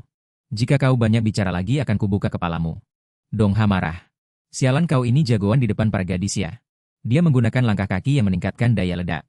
Menyerang dengan cepat. Tapi temannya menghentikannya. Sudah banyak orang berkumpul. Kalau guru juga datang kita akan mendapat masalah. Dongha pergi dengan kesal. Sebelum pergi dia bertanya, namamu Dojun kan? Aku akan mengingatmu. Aku dan Naun datang ke kafe. Aku tidak bisa menahan diri untuk bertanya pada Naun. Apakah kau terus-menerus diintimidasi oleh anak itu? Melihat wajahnya muram dan tidak menjawab. Aku tahu ini sulit untuk diungkapkan. Saat sekolah aku juga diintimidasi oleh orang lain. Aku selalu merasa jika memberitahu orang lain, akan ada lebih banyak masalah karena aku. Itu karena aku tidak bisa curhat kepada siapapun. Bahkan pernah memiliki pikiran berbahaya. Sekarang kupikir-pikir, jika saat itu aku curhat kepada orang lain, pasti akan jauh lebih baik. Baik di toko maupun di sekolah. Naun selalu menahan diri. Jika kau hanya terus-menerus menahan diri, pada akhirnya akan meledak. Aku juga pernah sepertimu. Kuharap kau tidak menjadi sepertiku. Aku pasti akan membantumu. Air mata terus menetes. Naun terisak-isak berkata, aku benar-benar merasa sangat lelah. Cheon Dongha itu bajingan. Di awal semester kami ditempatkan di kelas yang sama. Awalnya aku mengira dia anak yang baik. Tapi entah sejak kapan, dia mulai terus-menerus melakukan beberapa tindakan aneh padaku. Cheon Dongha menggunakan cara yang sangat licik. Melakukan tindakan yang sulit untuk diungkapkan atau tidak diungkapkan. Saat aku merasa ada yang tidak beres sudah terlambat. Aku sudah menjadi mainan di tangannya. Cheon Dongha semakin menjadi-jadi. Begitulah di sekolah aku terus-menerus diintimidasi olehnya. Aku juga pernah berpikir untuk mencari bantuan. Tapi ayah sangat lelah karena pekerjaan. Aku benar-benar tidak tega untuk memberitahunya tentang aku yang diintimidasi. Aku marah pada diriku sendiri karena sama sekali tidak tahu. Naun yang ceria dan optimis ternyata mengalami hal yang begitu buruk. Anak itu harus membayar mahal. Saat ini Cheon Dongha sedang mengancam seorang gadis untuk bernyanyi. Kakak gadis itu tiba-tiba masuk. Hendak menyerang bajingan ini. Cheon Dong-ha lebih dulu memukul wajahnya. Dengan sombong berkata, kau bodoh gila ya? Gadis itu memeluk paha Cheon Dong-ha memohon agar dia berhenti. Dia mengancam gadis itu, kau harus bernyanyi. Gadis itu gemetar. Dan menyanyikan lagu yang tidak pantas yang ditentukan Cheon Dong-ha. Cheon Dong-ha pergi ke toilet bersama seorang teman. Meminta orang lain menjaga jalang bau itu. Mereka berdiskusi, tetap saja yang itu jauh lebih cantik. Cheon Dong-ha mencari tahu tentang pria bernama Do Jun itu. Berencana menggunakan cara ini juga untuk memaksa Naun patuh. Temannya baru menyadari. Dia menyuruh orang menguntit anak itu demi ini. Cheon Dong-ha berencana besok pergi ke tempat tinggal anak itu. Memukulinya. Lalu menyerang orang itu. Sebuah suara memberitahunya tidak perlu. Alat pemadam api itu menghantam kepala teman itu dengan keras. Dia langsung pingsan. Aku mencibir. Tidak ada yang menetapkan bahwa kalian yang harus mencariku. Biar aku yang membukakan kepalamu. Cheon Dong-ha terkejut, bagaimana kau bisa menemukan tempat ini? Orang yang kuutus untuk menguntitku. Hari ini benar-benar sial. Kakak Hangi menghajar orang itu. Cheon Dong-ha dengan marah menyerang dengan cepat. Karena bajingan ini. Naun selalu orang yang mudah meluapkan emosinya. Apakah satu orang sepertiku tidak cukup? Bubuk menutupi pandangan Cheon Dong-ha. Aku sudah tidak punya apa-apa lagi untuk kehilangan. Kalau begitu biarkan aku yang membasmi sampai ke akar-akarnya. Belum lama ini aku memeriksa ponsel orang yang mengikutiku. Dan menemukan bahwa dia dikirim oleh Chen Hedong. Aku menjelaskan kejadiannya kepada Kak Hanji. Zhao Hanjinan, apakah kalian akan mulai les sekarang? Cara untuk menjadi kuat dengan cepat adalah dengan bertarung melawan lawan yang sangat sulit. Untuk dikalahkan bahkan dengan sekuat tenaga. Lalu mencari cara untuk membuatnya tidak berdaya. Aku mengaburkan pandangannya dengan alat pemadam api. Tapi serangan peluru masih berhasil dia tangkis dengan tangan kanannya. Jika berhadapan langsung dengan Chen Hedong, aku pasti tidak akan menang. Untuk mengalahkannya aku harus menyerang saat dia lengah. Lalu menghabisinya dalam satu serangan. Perhatian Chen Hedong teralihkan oleh alat pemadam api. Aku segera mengayunkan tinju ke arahnya. Tapi tetap saja seranganku diblokir dan rahangku menerima pukulan telak. Ini sama sekali bukan pertarungan yang seimbang. Aku bertanya-tanya apakah ini kekuatan seorang petarung profesional. Aku harus fokus dan mengambil posisi bertahan. Tapi gerakan pertahananku belum selesai. Tinju Feng Zedong sudah mendarat di wajahku. Dia berkata dengan nada meremehkan, kau benar-benar gila. Bagaimanapun juga aku harus berterima kasih karena kau datang sendiri. Aku bahkan tidak perlu repot-repot mencarimu. Denganmu di tanganku aku bisa melakukan apa saja pada Naan. Si Biaozi itu, si Yao Shanliang itu. Hanya dengan memukulmu 2 kali mereka pasti akan patuh pada kita. Memikirkannya saja sudah membuatku bersemangat. Aku juga ingin cepat bertemu Naan. Aku akan menghajarmu dasar cabul. Jangan berani-berani menyentuh orang itu seujung jari pun. Chen Hedong mencibir. Lagi-lagi jurus kucing cengeng ini. Aku terus mengayunkan tinju secara acak. Tepat saat aku ingin melancarkan pukulan telak. Serangan Chen Hedong sudah datang. Aku sama sekali tidak bisa mengalahkannya. Sial, kenapa aku tidak bisa melakukannya? Aku juga ingin seperti orang lain. Menyingkirkan semua sampah di depanku. Karena dengan kekuatan kita sama sekali tidak bisa menang. Kalau begitu aku menyerah. Untuk bertarung dengan orang ini. Menyerah menggunakan tinju. Tangan kananku kembali menerima pukulan telak. Chen Hedong tidak bisa menahan diri untuk tidak terbatuk. Bagaimanapun juga aku tidak bisa mengalahkannya dengan tinju. Kalau begitu mulai sekarang aku akan menggunakan caraku sendiri. Berjuang sekuat tenaga. Aku hanya butuh satu kesempatan untuk maju. Aku hanya perlu mencari celah. Chen Hedong dengan sombong berkata, sekarang kau sudah mengerti kan? Kau bahkan tidak pantas menjadi samsaku. Jika aku serius kau pasti sudah mati. Aku mencibir dan menyuruhnya berhenti membual. Kau sama sekali tidak bisa melakukannya sekarang. Tangan kananmu sudah tidak bisa bergerak. Chen Hedong tidak menyangka akan ketahuan oleh anak ini. Tapi meskipun dia terluka, apa yang bisa dilakukan sampah sepertimu? Sampai sekarang kau bahkan belum bisa menyentuhku. Chen Hedong tiba-tiba menyadari. Orang ini ingin mencari celah sambil bertarung. Anak ini dari awal sampai akhir. Terus mengincar tangan kanannya. Tapi Chen Hedong tidak akan membiarkan orang ini mencari celah. Pukulan tangan kanannya terasa sangat sakit. Membuat Chen Hedong kehilangan fokus sesaat. Aku akhirnya berhasil menemukan celah. Kalau begitu aku bisa menggunakan jurus yang diajarkan Kak Hanji. Kak Hanji menyuruhku mengingat ini saat menghadapi petinju. Selama lawan memiliki celah kau harus memanfaatkannya. Lalu gunakan teknik memelintir dan meledakkan. Begitu kau memeluknya dia tidak bisa menyerang. Lalu pegang bagian belakang kepala lawan dengan tangan. Setelah itu segera tendang dia dengan lutut. Tidak masalah di mana kau menendang. Cukup tendang dengan kuat. Tendang sampai anak itu tidak bisa bergerak lagi. Tulang Chen Hedong berderak. Dia sangat kesakitan hingga pupil matanya melebar, apakah aku akan kalah? Sial, bagaimana bisa aku kalah dari orang ini? Chen Hedong mencengkeram tanganku dengan kuat. Meskipun dia bukan lagi seorang petinju. Dia tidak akan kalah dari orang seperti ini. Saat itu aku bertanya pada Kak Hanji. Jika tendangan lutut tidak berhasil mengalahkannya, bagaimana jika dia berhasil melepaskan diri dariku? Kak Hanji memberitahuku masih ada satu kesempatan terakhir. Jika dia adalah tipe petinju, yang setelah dipelintir dan diledakkan, dan saat diserang tidak tahu bagaimana harus bereaksi, maka dia akan secara naluriah mundur. Saat itulah jarak terbaik. Kemarin aku sudah bilang akan menghancurkan kepalamu. Sejak belajar tinju, Chen Hedong selalu melakukan apapun yang dia mau. Tidak ada yang peduli apa yang dia lakukan. Dan sekarang apakah dia akan kalah? Atau kalah dari orang bodoh ini? Aku mencengkeram dasi Chen Hedong. Terus-menerus memukul wajahnya. Entah berapa kali aku memukulnya. Dia akhirnya mulai memohon ampun. Berjanji tidak akan pernah mendekati Naan lagi di masa depan. Kumohon lepaskan aku kali ini. Kau tentu saja tidak akan percaya omong kosongnya. Aku sudah pernah ditipu sekali oleh bajingan seperti itu. Aku memperingatkan Chen Hedong. Jika aku mendengar Naan diganggu olehmu lagi, maka jangan harap kau bisa hidup. Tepat saat aku ingin terus memberinya pelajaran habis-habisan, teman Chen Hedong yang lain tiba-tiba menyerang. Menahanku di tanah. Dia keluar mencari karena melihat keduanya tidak kunjung kembali. Tak disangka, kedua orang itu dipukuli sampai seperti ini oleh satu orang ini. Chen Hedong mencengkeram alat pemadam api dan menyuruh temannya memegang erat. Aku akan membunuhnya. Coba saja kau pukul dengan alat pemadam api rusak ini. Tiba-tiba Chen Hedong ditendang hingga terpental. Kakak Hanji ternyata datang. Teman Chen Hedong menyerangnya dengan membabi buta. Dia ditendang terbang oleh Hanji dengan mudah. Ternyata kakak Hanji selama ini mengamati dari balik bayangan. Bagaimanapun ini sedang jam pelajaran. Dia memujiku karena bertarung dengan baik. Kalau saja tidak ada yang datang di tengah jalan aku pasti sudah menang. Sangat bagus kau bisa langsung menerapkan apa yang kuajarkan. Tapi ada satu hal yang membuatku sangat tidak puas. Kau terlalu lemah. Ancamanmu yang seperti itu sama sekali tidak mengancam bagi orang-orang ini. Itu karena kau tidak menyelesaikannya dengan tuntas. Makanya mereka akan terus membantahmu. Jika terus bertarung dengan cara seperti ini, cepat atau lambat kau akan celaka. Perhatikan baik-baik bagaimana aku melakukannya. Agar tidak meninggalkan masalah di kemudian hari. Gadis di dalam ruang KTV berlari keluar bersama kakaknya. Orang yang mengancamnya tidak kunjung kembali. Dia curiga apakah orang-orang itu sudah pergi. Benar saja tidak ada seorang pun. Gadis itu awalnya ingin segera pergi sekarang.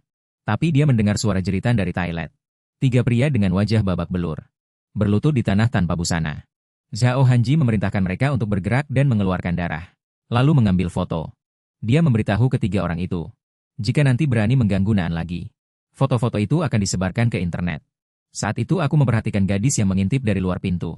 Aku memohon padanya untuk berpura-pura tidak melihat apa-apa. Gadis itu mengangguk kecil. Aku memperhatikan dia dan seragam sekolah Chen Hedong sama persis. Langkah gadis yang sedang pergi itu tiba-tiba terhenti. Dengan tulus berterima kasih kepada anak laki-laki yang tidak diketahui namanya ini. Aku teringat sesuatu. Dengan wajah murah memperingatkan ketiga orang itu selain Naan. Jika kalian masih mengganggu wanita lain, aku tidak akan membiarkan kalian hidup tenang. Naan bilang setelah hari itu. Chen Hedong tidak pernah mengganggumu lagi. Sementara Chen Hedong di sekolah, seolah-olah benar-benar kehilangan semangat juang. Naan, maafkan aku Duo Jun kau terluka karenaku. Zhao Hanji melihat kedua orang yang masih begitu sopan itu. Tersenyum pasrah. Naan berterima kasih kepada kakak Hanji dan Duo Jun. Kalian tidak perlu lagi khawatir tentang kehidupan sekolah kalian. Aku tidak bisa menahan diri untuk bertanya pada Naan. Apakah bukan hanya Chen Hedong saja? Saat itu aku melihat ponsel orang itu. Ada banyak foto gadis-gadis di dalamnya. Aku sudah menghapus semuanya. Tapi mereka juga membuat grup obrolan. Banyak orang di grup ini membicarakan wanita dengan sembarangan. Grup obrolan wanita mana? Aku bertanya pada Naan. Apakah di sekolah masih banyak sampah seperti itu? Benar sekolah Zhonglan tempat Naan bersekolah. Sampah seperti Chen Hedong. Seperti yang ayahnya katakan. Mungkin karena pengaruh lingkungan di sekitar blok ini. Pengaruh lingkungan. Di sekolah Zhonglan bahkan jika tidak ada Chen Hedong, akan ada orang lain yang melakukan hal semacam itu. Hal-hal yang lebih buruk dari babi dan anjing. 2 pria berdiskusi tentang Chen Hedong yang sudah hancur itu. Dibandingkan dengan Sui 2 orang itu bukan apa-apa. Tapi bagaimanapun juga, mereka ingin tahu siapa yang memukuli Chen Hedong. Jadi mereka datang untuk menginterogasi gadis itu. Gadis yang bersama Chen Hedong hari itu. Gadis ini bertekad. Bahkan jika dipukuli. Dan tidak akan pernah mengungkapkan informasi tentang orang yang memukuli mereka. Seorang pria tiba-tiba muncul dan berkata, aduh. Itu preman-preman aneh siapa kau? Zhao Hanji berkata. Aku hanyalah seseorang yang kebetulan lewat di sini. Seorang pemuda biasa yang kabur dari rumah. Aku ini pemuda loh. Apa kau melihat orang baik? Di sekitar sini yang menyiapkan kaleng tuna untuk kucing liar. Preman itu kesal kau bercanda dengan siapa bocah. Zhao Hanji berkata aku sangat takut. Aku bisa berteriak memanggil orang loh. Kau yang duluan memukulku dengan jari. Cepat tolong aku. Sesosok bayangan mendekat dengan cepat. Saat itu Kak Hanji bertanya. Di sekitar sekolah Zhonglan pasti banyak sampah seperti itu kan? Kalau begitu kita harus mendaur ulang sampah itu. Dalam pelajaran praktik Ren Duo Jun. Seorang preman langsung dirobohkan. Aku sudah siap bertarung. Kak Hanji memberitahuku bahwa orang-orang ini adalah bahan ajar hidup. Semua preman di sekolah Zonglan generasi ini adalah milikmu bocah. Si rambut kuning kesal, apa otak kalian kemasukan air? Pukulannya kuhindari. Aku melayangkan pukulan jab ke kepalanya. Si rambut kuning terkejut, bocah ini terlihat seperti pengecut. Tapi ternyata punya sedikit kemampuan. Preman lain berdiri dan menyerang Zhao Hanji yang sedang menonton. Zhao Hanji tertawa, kau bahkan tidak mengerti. Menghormati yang tua dan menyayangi yang muda, dasar bocah. Berani-beraninya menyerang. Kalau mau bertarung cari dia saja. Bagaimana bisakah aku menang? Si rambut hitam terkejut, bagaimana bisa bocah ini punya kekuatan sebesar itu. Zhao Hanji memerintah dengan dingin buat dia patuh, jangan sentuh dia. Tidak disangka Ren Duojun bertarung cukup baik. Dia menggunakan langkah kaki dengan lincah. Sambil menghindari serangan lawan. Dia juga menyerang secara aktif. Di antara para pemula dia bisa dibilang pemula tingkat lanjut. Dibandingkan sebelumnya dia telah membuat kemajuan di segala aspek. Kemajuan secepat ini memang menunjukkan dia punya kemampuan. Sayangnya hanya sampai di situ saja. Setelah berhadapan dengan si rambut kuning, aku tahu aku bisa mengalahkannya. Tapi aku tahu kekuatannya lebih hebat dari semua orang yang pernah kuhadapi sebelumnya. Meskipun aku tidak bisa langsung menjatuhkannya dalam satu serangan. Tapi selama aku tidak lengah aku bisa menang. Tiba-tiba Kak Hanji bertanya, apa terlalu mudah bagimu? Kalau begitu aku akan memberimu satu lagi. Aku tidak mengerti apa yang sebenarnya dia pikirkan. Apa aku benar-benar bisa melawan dua orang sekaligus sekarang? Meskipun si rambut kuning bingung. Dia berencana untuk menyelesaikan orang di depannya dulu. Kerjasama antara keduanya sangat baik. Aku kembali terdesak. Dua orang menyerang bersamaan. Aku bahkan tidak punya kesempatan untuk bernapas. Ritme pertarunganku kacau. Begitu aku hendak melayangkan pukulan. Mereka terus-menerus menyerangku. Melawan dua orang aku sama sekali tidak bisa. Gadis itu sedikit cemas. Bertanya pada Zhao Hanji apakah dia harus membantunya. Zhao Hanji tahu bahwa ini belum waktunya. Dulu aku tidak bisa membalas sama sekali saat melawan banyak orang. Tapi aku juga tidak akan terus-menerus dipukuli. Aku membidik si rambut kuning dan terus menyerang. Si rambut hitam kesal, si bodoh ini berani-beraninya menganggapku tidak ada. Pukulannya juga terus berjatuhan. Tapi dia perlahan menyadari ada yang tidak beres. Bocah ini sama sekali tidak bergerak. Zhao Hanji tahu bahwa situasi ini adalah yang terburuk. Dalam pertarungan melawan banyak orang. Jika hanya fokus pada satu orang. Itu sama saja dengan memberitahu yang lain untuk menyerang diri sendiri. Bagi Ren Duojun saat ini. Ini sudah mengerahkan seluruh kekuatannya. Jika dia tidak bisa menang bagaimanapun caranya. Maka dia akan fokus menjatuhkan satu orang saja. Si rambut hitam terus melayangkan pukulan ingin menjatuhkan si gila ini. Sampai dia mengerahkan seluruh kekuatannya untuk melancarkan serangan. Barulah si gila itu akhirnya berhenti. Tapi si rambut kuning sudah dipukuli hingga pingsan. Si rambut hitam kesal, si gila itu benar-benar berniat membunuhnya. Aku akan membuat bajingan itu merasakan hal yang sama. Tapi saat dia menoleh, dia menemukan. Orang itu mendekat sambil memegang botol pecah yang tajam. Si rambut hitam tanpa sadar berkeringat dingin. Ketakutan muncul di hatinya. Dia terus mundur. Tapi tersandung batu. Si rambut hitam berteriak ketakutan, ku bilang jangan mendekat. Kalau tidak aku juga akan jatuh. Ke tanah si rambut hitam heran apalagi yang dilakukan si gila ini. Bajingan, aku hampir ngompol gara-gara kamu. Zhao Hanji meraih tangannya. Memberitahunya bahwa ini sudah cukup. Kamu sudah bekerja keras. Pulanglah mandi lalu tidur. Hei mau masih ingin mengatakan sesuatu. Zhao Hanji bertanya dengan dingin, masih ada yang ingin kau katakan? Hei mau pergi dengan lesu bersama Huang Mao. Dan juga mengucapkan selamat kepada Zhao Hanji. Dia menyuruh gadis itu untuk tidak terlalu banyak berpikir. Anak ini tidak berkelahi untuk menyelamatkanmu. Nanti aku akan mengajarimu lebih banyak hal, nak. Malam itu aku bertanya pada Kak Hanji. Kenapa sebenarnya kau menyuruhku melawan dua orang sendirian? Dia balik bertanya. Bukankah kau bilang ingin mengalahkan para berandalan yang mengganggumu itu? Berandalan itu. Pernahkah kau melihat berandalan berdiri berbaris? Menyerang satu persatu. Lagi pula kau berkelahi sekarang untuk menjadi lebih kuat. Jangan berpikir bahwa setelah mengalahkan beberapa kroco, kau sudah merasa hebat. Dengan kekuatanmu sekarang kau sama sekali tidak bisa membalas dendam. Tidak dipukuli saja sudah bagus. Di suatu tempat 4 berandalan sedang mengganggu seorang siswa yang lugu. Mereka mengambil semua uang yang ada pada siswa itu dan mengancamnya untuk membawa lebih banyak uang lain kali. Sesosok bayangan diam-diam memperhatikan siswa yang sedang dipukuli. Kak Hanji menunjuk ke sana. Dia memberitahuku seorang pemula sepertiku bahwa ada cara untuk mengalahkan berandalan. Harus menggunakan cara berkelahi jalanan. Cukup lakukan apa yang kukatakan. Tidak peduli berapa banyak orang lawan. Kak Hanji pernah mendemonstrasikannya padaku. Ini adalah pukulan Hop. Jika pukulan ini langsung mengenai tubuhku, mungkin aku sudah mati. Kak Hanji memberitahuku untuk menggunakan jurus ini untuk memukul dagu lawan. Pasti bisa melumpuhkannya dalam satu pukulan. Aku bingung, maksudnya adalah aku bisa mengalahkan beberapa lawan dengan jurus ini. Tapi Kak Hanji berkata kau sudah belajar pukulan hop. Tapi kau tetap tidak bisa menjatuhkan lawan. Meskipun sudah belajar pukulan hop. Kau juga harus membidik dagu lawan dengan tepat agar bisa menjatuhkannya dalam satu pukulan. Tapi menurutmu apakah lawan akan diam saja? Aku bingung jadi maksudmu Kak Hanji tidak ada cara untuk mengalahkan banyak orang.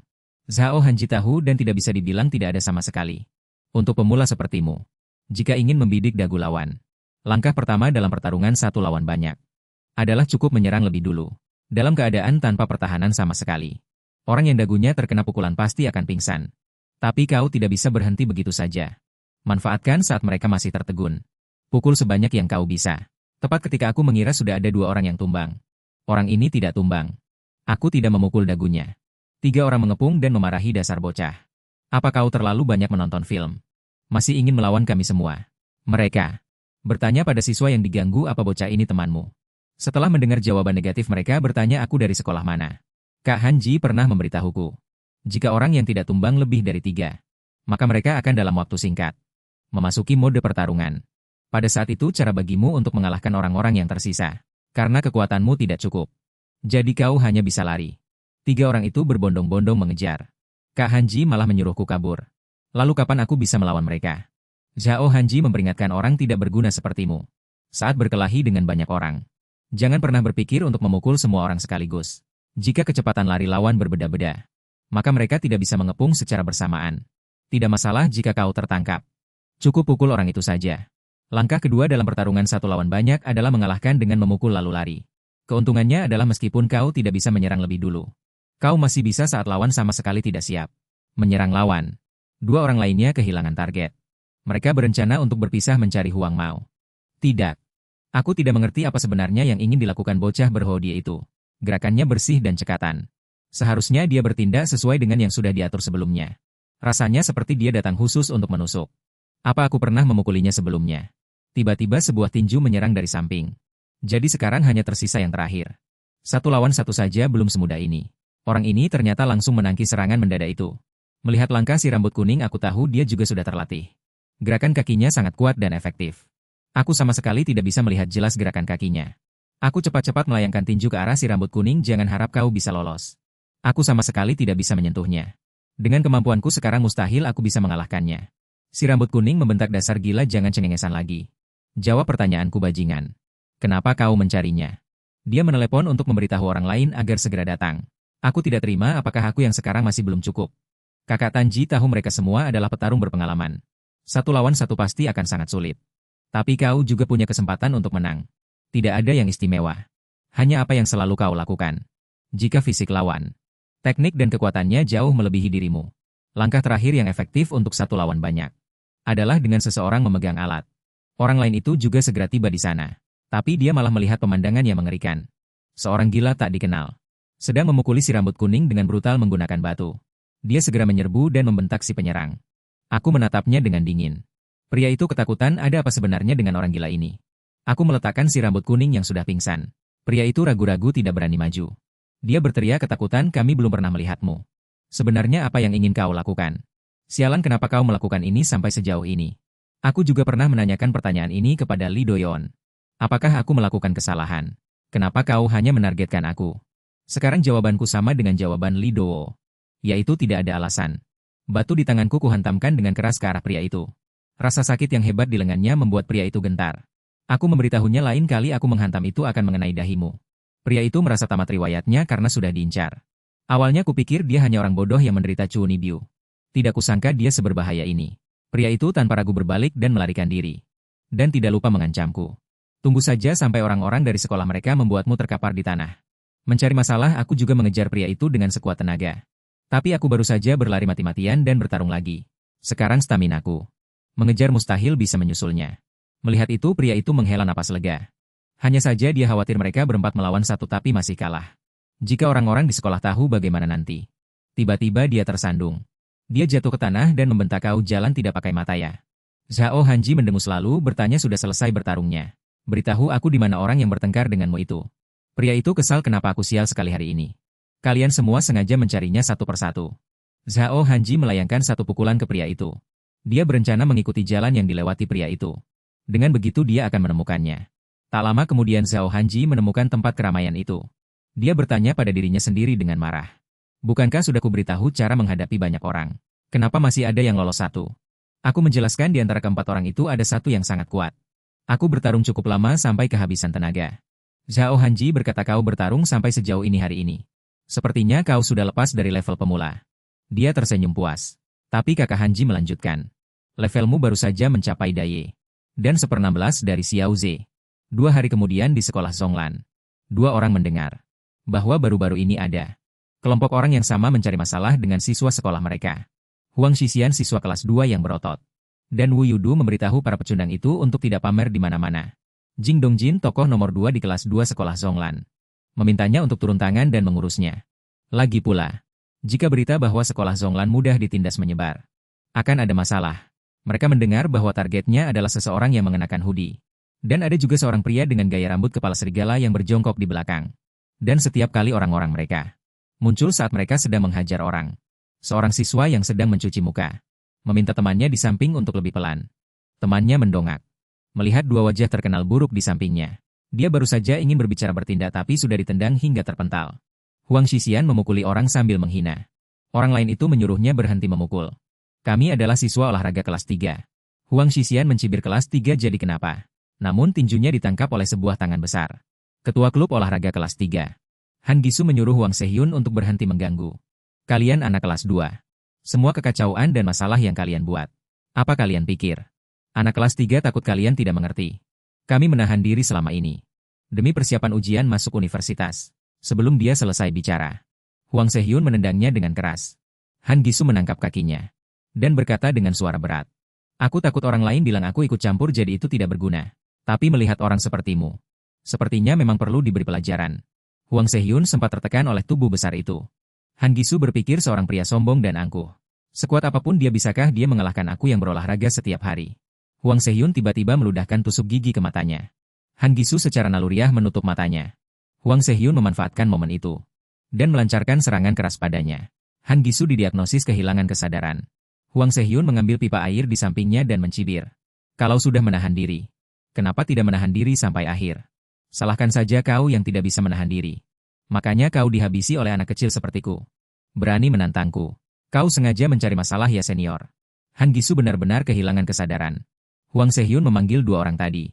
Memerintahkan mereka untuk mengikutinya. Aku juga akan membuat kalian merasakan bagaimana rasanya menjadi senior. Saat itu aku selalu ingin tertawa. Saat keluar bermain dengan Naun. Aku bahkan tidak bisa mengendalikan ekspresiku. Saat aku dengan senang hati berdiskusi dengan Naun tentang kemana kami akan pergi. Tiba-tiba terdengar suara dari tidak jauh dan aku melihat seragam sekolah.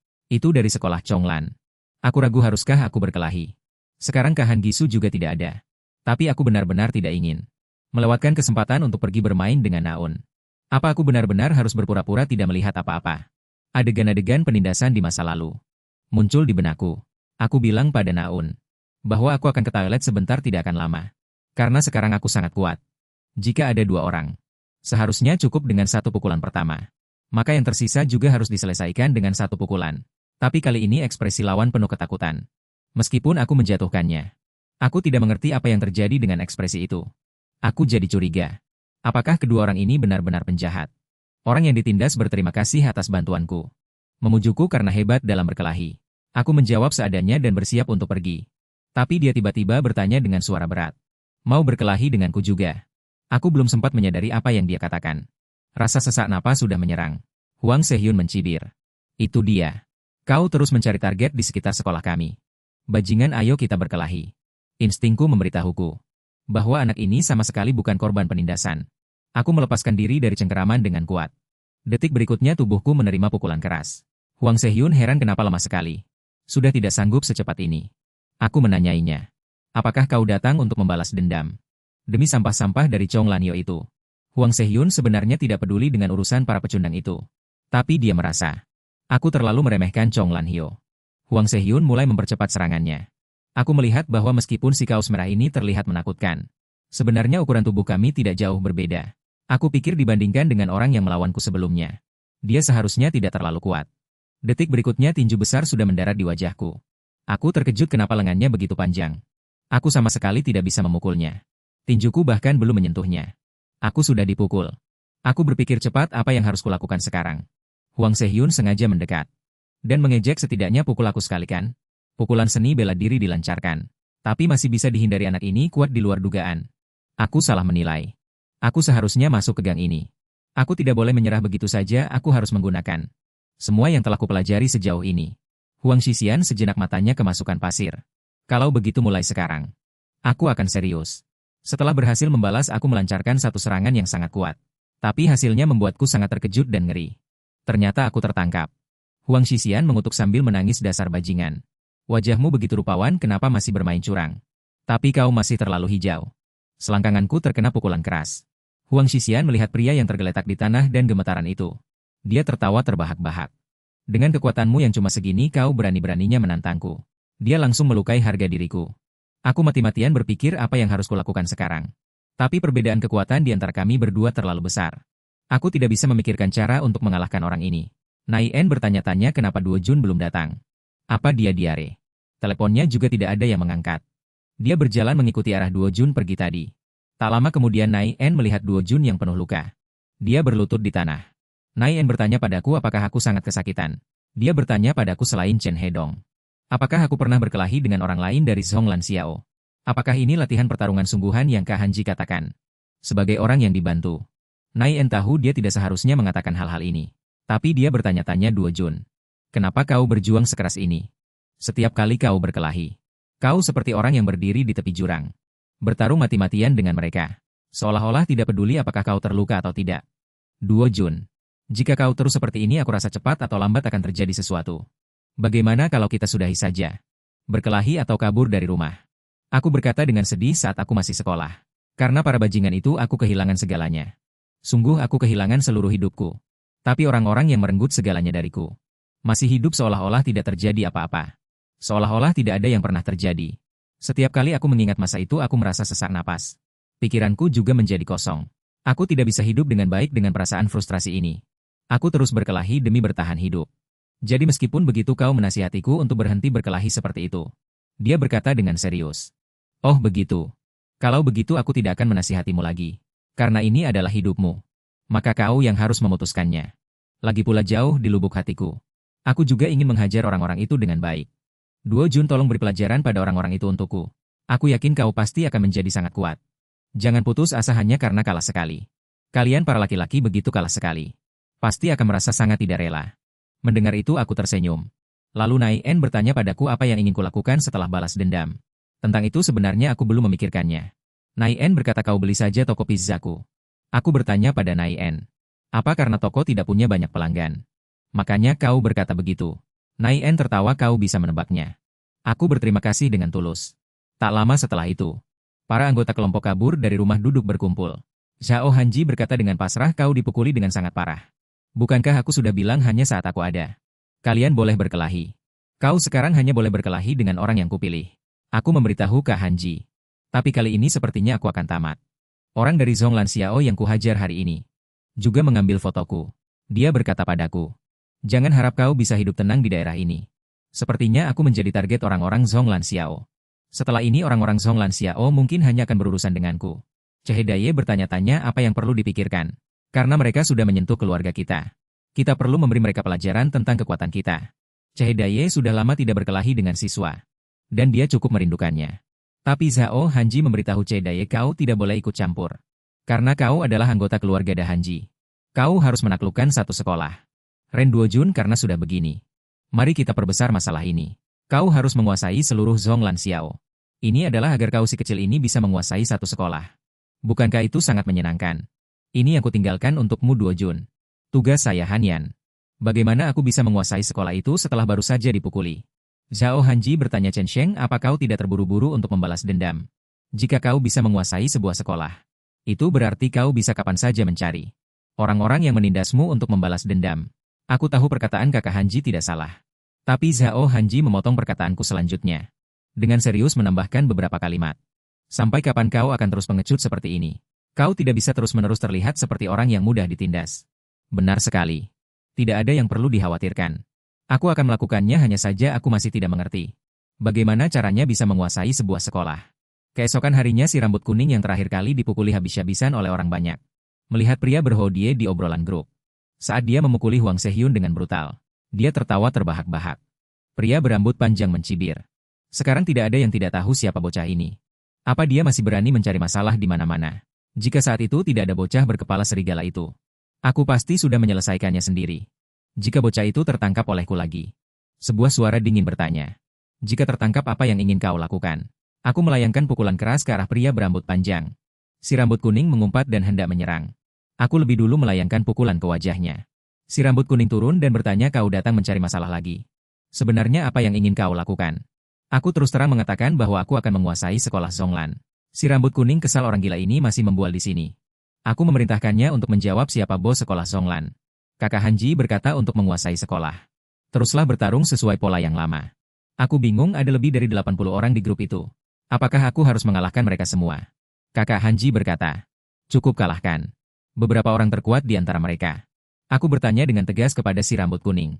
Apa kau ingat pernah kupukuli? Apa kau ingin mencobanya lagi? Jika tidak, cepat jawab lalu pergi. Si rambut kuning berkata. Bos yang muncul di sekolah Zhonglan adalah Su Yibo. Si rambut kuning juga tidak tahu siapa dia. Dia hampir tidak pernah datang ke sekolah. Aku melanjutkan bertanya, selain bocah itu, tidak ada orang lain. Lagi si rambut kuning kemudian menyebutkan Huang Sehyun dan Gyeong Dongjin. Mereka berdua sudah menjadi ahli berkelahi sejak dulu. Ada juga beberapa orang lain. Tapi tidak bisa dibandingkan dengan ketiga orang ini. Aku terkejut, apa dia menyerah begitu saja tanpa banyak usaha? Si rambut kuning menjawab, tentu saja. Lagi pula meskipun aku memberitahumu, kau tetap tidak akan bisa mengalahkan mereka. Aku langsung mencengkeramnya. Menyuruhnya memberitahuku nomor telepon orang-orang itu. Dan mengatakan tidak lama lagi kau akan melihat bos baru. Meskipun aku sudah membual di depan orang itu. Tapi aku ragu apa aku benar-benar bisa. Kakak Hanji tertawa. Kau dipukuli Huang Sehyun sampai jadi seperti apa? Sampai jadi selemah ini. Orang itu kakinya panjang, lengannya juga panjang. Aku bahkan tidak bisa mendekatinya. Apalagi berkelahi.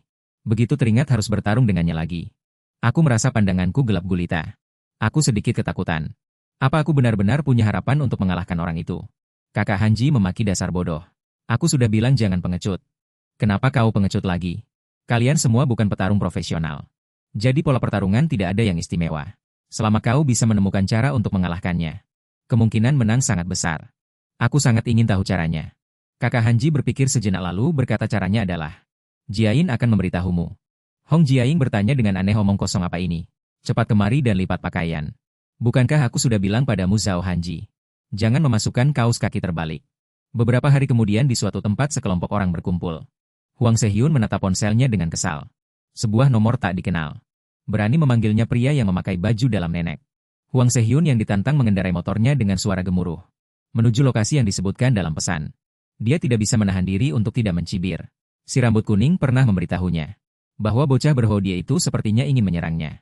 Dan bocah berhodie itu bahkan berani mengatakan ingin menguasai Tenggara. Semakin Huang Sehyun memikirkannya, semakin kesal dia. Dia tiba di tujuan dan berteriak keras, cepat keluar bocah. Kali ini aku tidak akan melepaskanmu dengan mudah. Tapi sekelilingnya sunyi. Huang Shixian yang kesal diam-diam menelepon. Telepon. Berdering di semak-semak tidak jauh dari sana. Huang Shixian berkata dengan marah, bocah bau. Kau memanggilku keluar tapi kau sendiri pengecut. Tapi ketika dia sampai di sumber suara, dia baru menyadari hanya ada sebuah ponsel yang berdering. Tiba-tiba seseorang menyerbu keluar dari semak-semak di belakangnya. Aku melayangkan pukulan keras ke tubuh Huang Shixian. Tak disangka aku malah diejek. Hanya bisa menggunakan cara rendahan seperti ini. Huang Shixian bertanya dengan bangga. Kau tidak bisa memanfaatkan keunggulanmu lagi. Apa yang akan kau lakukan? Kak Hanji pernah mengajariku saat menghadapi orang dengan anggota tubuh panjang. Sejak awal, jangan pernah memberinya kesempatan untuk meregangkan tubuh. Untuk mencapai hal ini, kita harus terlebih dahulu melayangkan pukulan yang sangat mengancam. Tidak masalah jika pukulanmu tidak mengenai lawan. Asalkan bisa menimbulkan ancaman. Yang harus ditargetkan adalah bagian bawah tubuh yang tidak terlindungi. Lalu yang harus kau lakukan adalah menjatuhkan lawan. Huang Shixian berhasil kujatuhkan. Aku bertanya dengan bingung, Kak Hanji, lalu apa? Zhao Hanji heran, apa yang kau bicarakan? Bukankah ini sudah selesai? Kau hanya perlu menungganginya. Tidak peduli tangannya panjang atau kakinya panjang. Sisanya hanyalah pemukulan sepihak. Serangannya terus berjatuhan seperti hujan badai. Rasanya berbeda dari pertarungan pertama. Aku tidak akan pernah kalah untuk kedua kalinya. Saat ini di tempat berkumpulnya beberapa siswa SMA Zhonglan. Si rambut kuning memberitahu Dongjin tadi Shixian pergi terburu-buru. Mungkin dia mencari orang yang memakai hoodie itu. Bagaimana jika pihak lawan memanggil sekelompok orang untuk mengeroyoknya? Bagaimana dengan Shixian? Apakah lebih aman jika kita mencarinya? Kim Dongjin memerintahkan saudara-saudara temukan Huang Shixian. Segera hubungi. Sekelompok orang berangkat dengan sepeda motor yang menderu. Kim Dong-jin. Bukan mencari orang karena khawatir pada Huang Xixian. Dia ingin membereskan orang yang tidak tahu diri itu. Kim Dong-jin tidak merasa Huang Xixian akan dalam bahaya. Yang akan dalam bahaya hanyalah lawan Xixian. Karena ketika bagian bawah tubuhku diserang, posisiku jadi menurun. Huang Xixian menyeringai jahat. Dia menarik sudut bibirku dengan kuat. Aku langsung terlempar. Huang Xixian memaki bocah bau. Jika kau bertahan sebentar lagi mulutmu akan robek. Kau sudah menyiapkan banyak hal ya. Tidak ada babak kedua. Jika hanya ini, kau jangan harap bisa keluar hidup-hidup hari ini. Aku memang hanya menyiapkan ini. Serangan mendadak pasti sudah tidak berhasil lagi. Huang Xixian menyerbu dengan ganas. Aku hanya bisa menghindar dulu lalu mencari kesempatan. Detik berikutnya kaki Huang Xixian menendang wajahku. Aku berpikir bagaimana gerakannya bisa secepat ini. Seranganku sama sekali tidak bisa mengenainya. Dan aku tidak mungkin bisa menghindari semua serangannya. Karena begitu aku menjaga jarak dengannya, situasinya akan menjadi lebih buruk. Jika terus begini aku akan perlahan-lahan kelelahan sampai mati. Huang Xixian tertawa sombong. Bukankah kau bilang ingin menguasai sekolah? Sekarang kau sedang apa? Sekarang tidak ada jurus lain yang bisa digunakan. Aku hanya bisa menggunakan bantingan pegangan kaki yang diajarkan Jiain. Huang Xixian mencibir jurus ini lagi. Jika begini kau bisa mati. Lengan Huang Xixian mulai mengerahkan tenaga. Aku menyadari bahwa baik kekuatan, kecepatan maupun fisik, dia berada dalam keunggulan mutlak. Oleh karena itu aku harus lebih lagi mengalahkannya. Aku menyerang selangkangan Huang Xixian dengan tiba-tiba. Rasa sakit yang tumpul membuat otaknya seketika kosong. Aku memanfaatkan momen itu untuk memasukkan jari ke mulutnya. Dengan sekuat tenaga aku menarik sudut bibirnya. Huang Xixian sadar kembali. Menyadari bahwa bajingan itu baru saja menirunya. Shao Hanji berdiri di samping. Melihat Ren Duojun memukuli Huang Xixian. Dia juga menyadari. Jurus yang digunakan bocah itu baru saja digunakan oleh Huang Xixian beberapa waktu lalu. Orang yang hanya bisa meniru gerakannya dengan canggung. Sekarang bisa langsung belajar hanya dengan melihat sekali. Zhao Hanji buru-buru memastikan.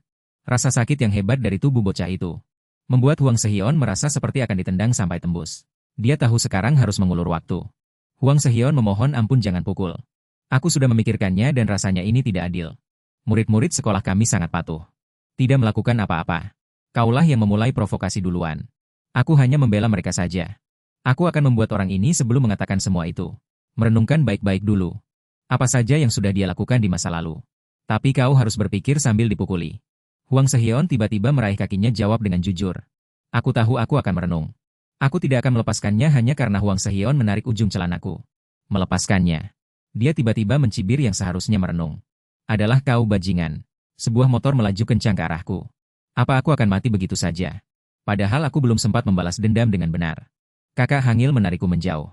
Tadi hampir saja mati. Jantungku berdebar kencang tak terkendali. Aku mengenali orang yang datang ini, dia adalah Zhong Ranseo. Kim Dong-jin aneh. Huang Sehion kau tidak mungkin hanya sepihak dipukuli oleh bocah ingusan ini. Sampai sekarang kan? Aku menjelaskan identitas orang ini kepada kakak Hangil. Dia adalah salah satu dari 3 orang yang harus dikalahkan. Jo Hangil memikirkan sesuatu dan menyeringai. Dia berkata kepada Kim Dong-jin bahwa mereka sedang bertarung 1 lawan 1. Jangan ikut campur. Kalau kau mau bertarung kau harus antre. Kim Dong-jin yang kesal hendak menyerang. Kalau begitu biarkan dia datang. Mulai dari bocah ini. Jo Hangil berteriak aku akan membantumu. Kau tidak akan sendirian menguasai sekolah. Kim Dong-jin melihat bocah itu hendak kabur. Hendak mengejar Jo Hangil justru ingin melihat seberapa hebat batas kemampuan bocah ini.